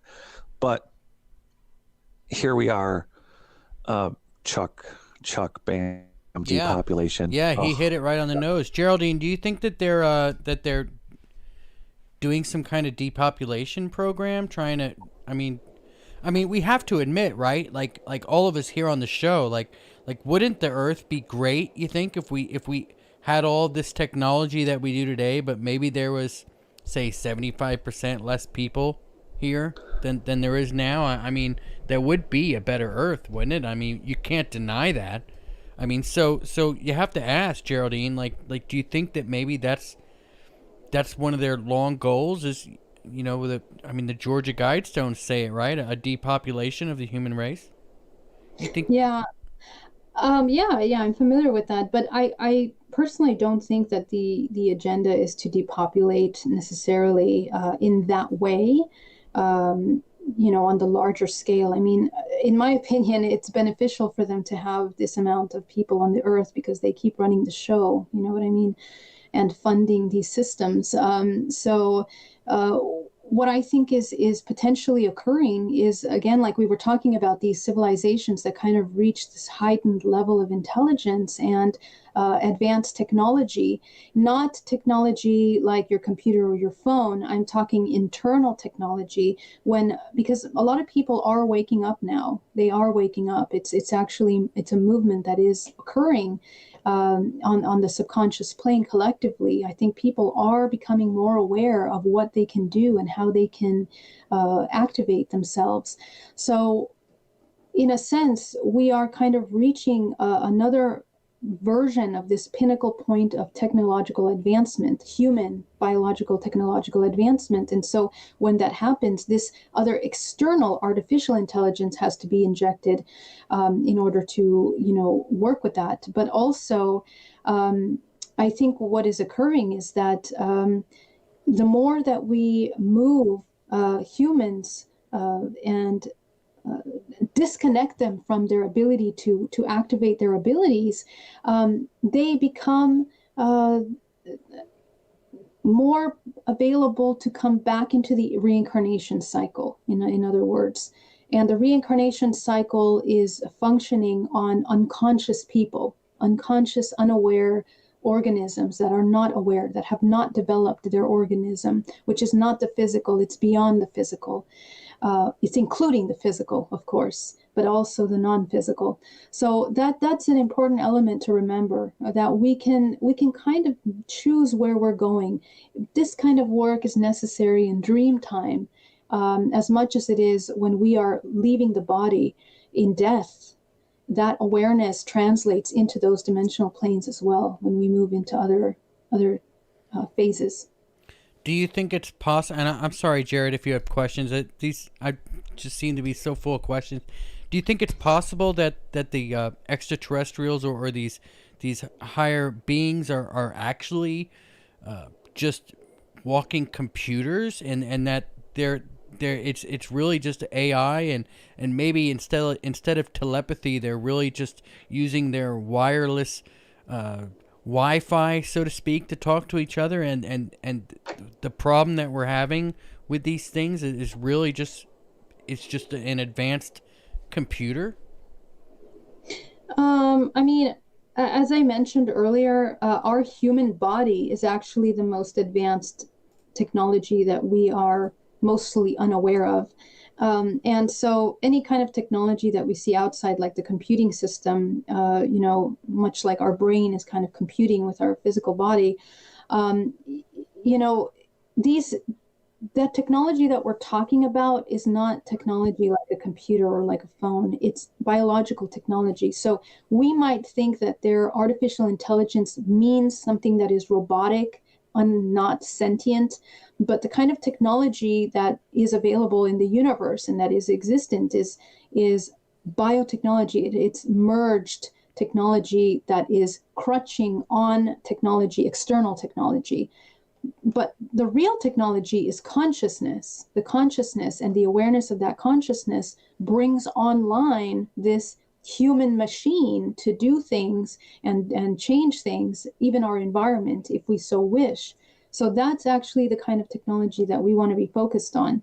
I don't think that they are just robots or machines. I mean, I know that they have the ability to create that, but again, that technology is biological technology, and it's much in the direction that we're going in ourselves. We're headed towards that kind of technology now, more and more. Wow, that's fascinating. Jared, you still there? Guess I should take it off since the train's gone and I had you on mute. I just thought I'd acknowledge our super chat. Yeah. This is my story. Just super chatted us. Thank you very much. It's been a couple hours. Finally got our first one, and this is my story. Thank you. So yeah, go ahead, Jared. Yeah. So and I think it's important for everyone out there. There's so much, very much what you do with your human experience on this planet. Irrelevant to religion or background or how you're raised, Western, Eastern, whatever. It's very difficult to break away from the paradigms that you're set in, whether it's your childhood, the trauma of it, the positivity of it. It doesn't matter. We all get set and we get forced into routines that aren't really our true selves for many different reasons. And so establishing not only your independence from social programming, and then, of course, there's everything that we've been talking about. The difficulty is then finding a true path. It's a great journey. And in doing so, there are some things to help people. The most I want to say right away is that when you, and I mentioned this many, many times before, and I won't stop, is that don't believe, just ask yourself why, when it comes to your religious affiliations, do you know what you know? And it's not about reading the religious documentation. It's about reading about the history of where these documentations come from. And so when you hear stories that involve these, couple thousand-year-old indoctrinations or all these post-Younger Dryas belief systems that we know of, they're all stories and they're all relevant and some slivers of truths in them, but they're not you. They're not us. And it is when you're at 10 to 15% consciousness, it's very dangerous to say that you got a playbook somewhere that says we should depopulate the planet or that we have too many people, because you have no backing for that. Zero. The Georgia Guidestones, I hate them. How dare you tell us that you know how many mosquitoes, how many buffalo, how many dinosaurs are supposed to be on this planet? It's such dangerous, fraudulent, absolute speculative belief to say, the planet would be good with 500 million people on it. If you took 8 billion people right now and gave them an acre each, Michael Tellinger gave me the analogy while I was in South Africa visiting and doing research last year. If you gave everyone an acre on this planet, they would fit in the size of 2 Texases. Every human being on the planet would fit in 2 Texases, you crappy ass Georgia Guidestones. How dare you say that 500 million people is enough? The hubris of it, the way we cultivate and manage this planet isn't due to the population. We make enough food in America to feed everyone. Why don't we feed everyone? Gray state. Why is it important? They actually think with their primitive 10 to 15%, that if they think somehow that if less and less people tap into that collective consciousness, if more of us keep reactivating our genetic memories and what are considered superhuman abilities, that they can control us the old way. It's not happening anymore. And the realities are that when you start hearing someone quoting their religion, speaking out of their ass about how many people should be on this planet, you gotta wonder, and you have to ask, where the hell would you get the idea? We're supposed to be at 50 trillion mosquitoes and 50,000 bison. And well, we're not there right now, but we know what it is. We are still discovering to this day 3,500 to 5,000 species a year. We've known that for 40 years. We don't even know what's alive on this planet. So for everyone out there listening, there are 33% of the population on this planet that live in the Middle Ages that are genitally mutilating women and stoning people to death for marrying the wrong tribes. And if I'm going to get on a soapbox, I think we could all come up with about 33% of the population that we could do without. But it's not them. Human existence is a rare thing in the entire universe. The issue is the ideologies, which are born from this sleepy, amnesia-ridden world that we're in. But I want people to hear this again. 8 billion people fit in 2 Texases. 8 billion people leave the planet almost empty if you give them an acre each. And then the collective consciousness, the power of what we have developed and started to reactivate is something that we all need to start appreciating.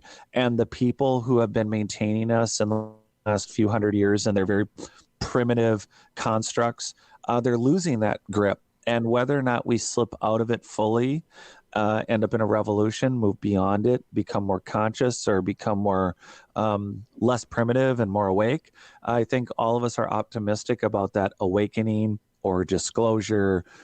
There's a million different terms, but I definitely want to get something out there in the vernacular for people to start questioning, who are you to say that we would be better off with less people, when it's not an issue of the quantity of food or anything else that we make for everyone to be fed and healthy. And at the same time, here we are now, as our experience goes, we are reactivating, whether it's dimensional, whether it's genetic memories, whether it's a combination of downloading collective consciousness or experiencing it in real time. And it's not just written off as, oh, well, you have a form of synesthesia. Isn't that interesting and weird? Well, there's more to it than that. And it's very important that we acknowledge that all of us come from a different life experience, but we need to calmly table the facts and stop. I'm repelled by people who are dealing with these archaic cults. And it's not that there aren't cults, and it's not that there's not religions, but when the science of your spirituality is reduced to religious cultism and belief, then I know that's about where your research has stopped. So it's important to me. I'm passionate about people getting out there, hearing Geraldine's stories, hearing her experiences, understanding the variety and vast amount of alternative research that's going on out there, so that everyone out there can take it and apply it in whatever unique way they have for their own life. Yeah. I'll get off my soapbox right now. All right. Geraldine, do you have any, I guess, words of encouragement for us puny humans? Beautiful humans, incredibly powerful and intelligent humans. Absolutely. I think that the most important thing to remember is to remember yourself at all times. Be present in that. That's what that means, to be in the present moment. And to know that emotions are tools, temporary tools that will help you navigate the experience, but not meant to be kept. And in that practice, you begin to discover what unconditional self-love means, the ability to accept all parts of yourself, good and bad.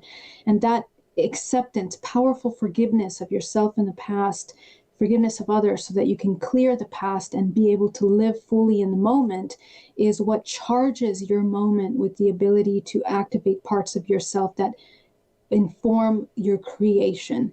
You can project into reality what you're experiencing, what you're creating, and that's incredibly important, because from that moment of consciousness that you're creating, you can then move and navigate your world in a better way, more productive way.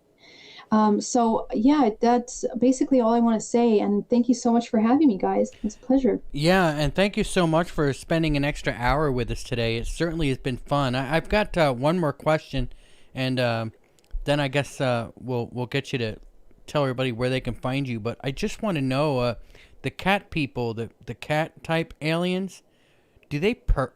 Do they purr? Let's see, do they purr? I think that I don't know. I don't know if they purr or not. Well, that'd be awesome. I know that they manage harmonics. I know that they seem to have an affinity for harmonics and the science of harmonics and energies and frequencies. I know that they do that, and I know that cats also have a very healing effect with that purring. So I think that they manage that on a much higher level, these beings. Yeah, and so that's. Do the cat people have like human type pets, or you know what I mean? No. Like, No, they don't. They're humanoid, half feline, half humanoid type beings. There's many different kinds of species of these feline race, by the way. It's not just the ones that kind of look like cats, but there's many different kinds of them, and I think they're interesting because they tend to work a lot with sound and vibrational frequency, and that's kind of their main interest, as it seems. do they understand that we have cats as pets here? What do they think of that? I don't know what they think of that. I think that all beings, I think that the cat that we experience as a pet is actually a hybrid species that was created, because cats they seem to be quite interdimensional, and in a sense, they really have a different kind of essence than other animals just by tapping into them, which is very interesting. The way that they kind of work with physics in their bodies is incredible. So they are a very interesting species. All right, Jared, do you have any questions about the cat people, and before we wrap up? I think he's on mute. Oh, I hear a train. I see. It was another train, but I'm a dog guy, and cats love me. I spent the morning with a cat that wasn't even mine; just came up and sat next to me. Well, there you go. Do they have a dog species of alien? Not that I'm aware of. Not that I know. But again, you have to remember that Like cats are special, aren't they? a lot of these species that we're seeing are kind of archetypes that we've formulated, that we've adapted to, because it's kind of been brought down in our subconscious mind. So, I think that there are millions of different potential manifestations of life form that we can't fathom.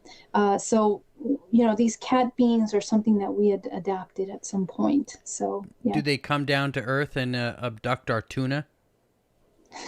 Maybe. I don't know. That's so funny. All right, guys. Well, I guess we're going to wrap it up, guys. That was a great show today. And thank you very much, Geraldine, for coming on. Do you want to tell everybody where they can find you? Yeah, absolutely. If you'd like to get a DNA reprogramming or a hypnotherapy session with me, you can find me at GeraldineOrozco.com. And if you'd like to join my support group for experiencers, you can visit hybridmother.com. And it was such a pleasure to be here. And I look forward to seeing you guys soon. Yeah, it's always a pleasure to have you on. We'll definitely have you on again, that's for sure. Stick around after the show, and we'll chat with you a little bit. Jared, why don't you tell everybody where they can find you? Yeah, I'm not on mute this time either. Huh? Look at that. No I'm train. on game. This is what, yeah, actually, that's true. It's been a little busy train night. So, yeah, notaliens.com. I just brought it up again. We will do a live show, at least on the net. I will be at America's Stonehenge May 1st, but there will be a virtual show. I will be on Saturday morning. You can go ahead and get tickets 2 different ways, $10 on notaliens.com, or for a little more, you can get a 6 months subscription to notaliens.com, which will get you all the private interviews where we say things that get us banned on YouTube. And from there, of course, you can always, there's a revision of my book coming out, and I'm working on the next 2 right now, but that's no dates and releases. So just go to notaliens.com. Either maybe join in for that May 1st virtual event and or show up to Salem, New Hampshire at America's Stonehenge. We will be walking the site Saturday afternoon. You can walk it with me if you want. All right, awesome. And remember, everybody, you can always find us online. Just go to www.conflictradio.net. You can find us on all of your normal podcast catchers, including Apple iTunes, iHeartRadio, and Spreaker, among others.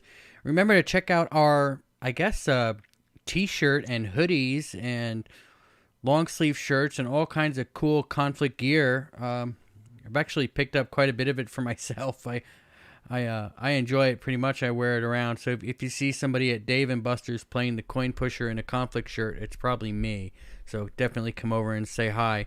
That's going to do it for us today. Make sure to batten down the hatches and be safe.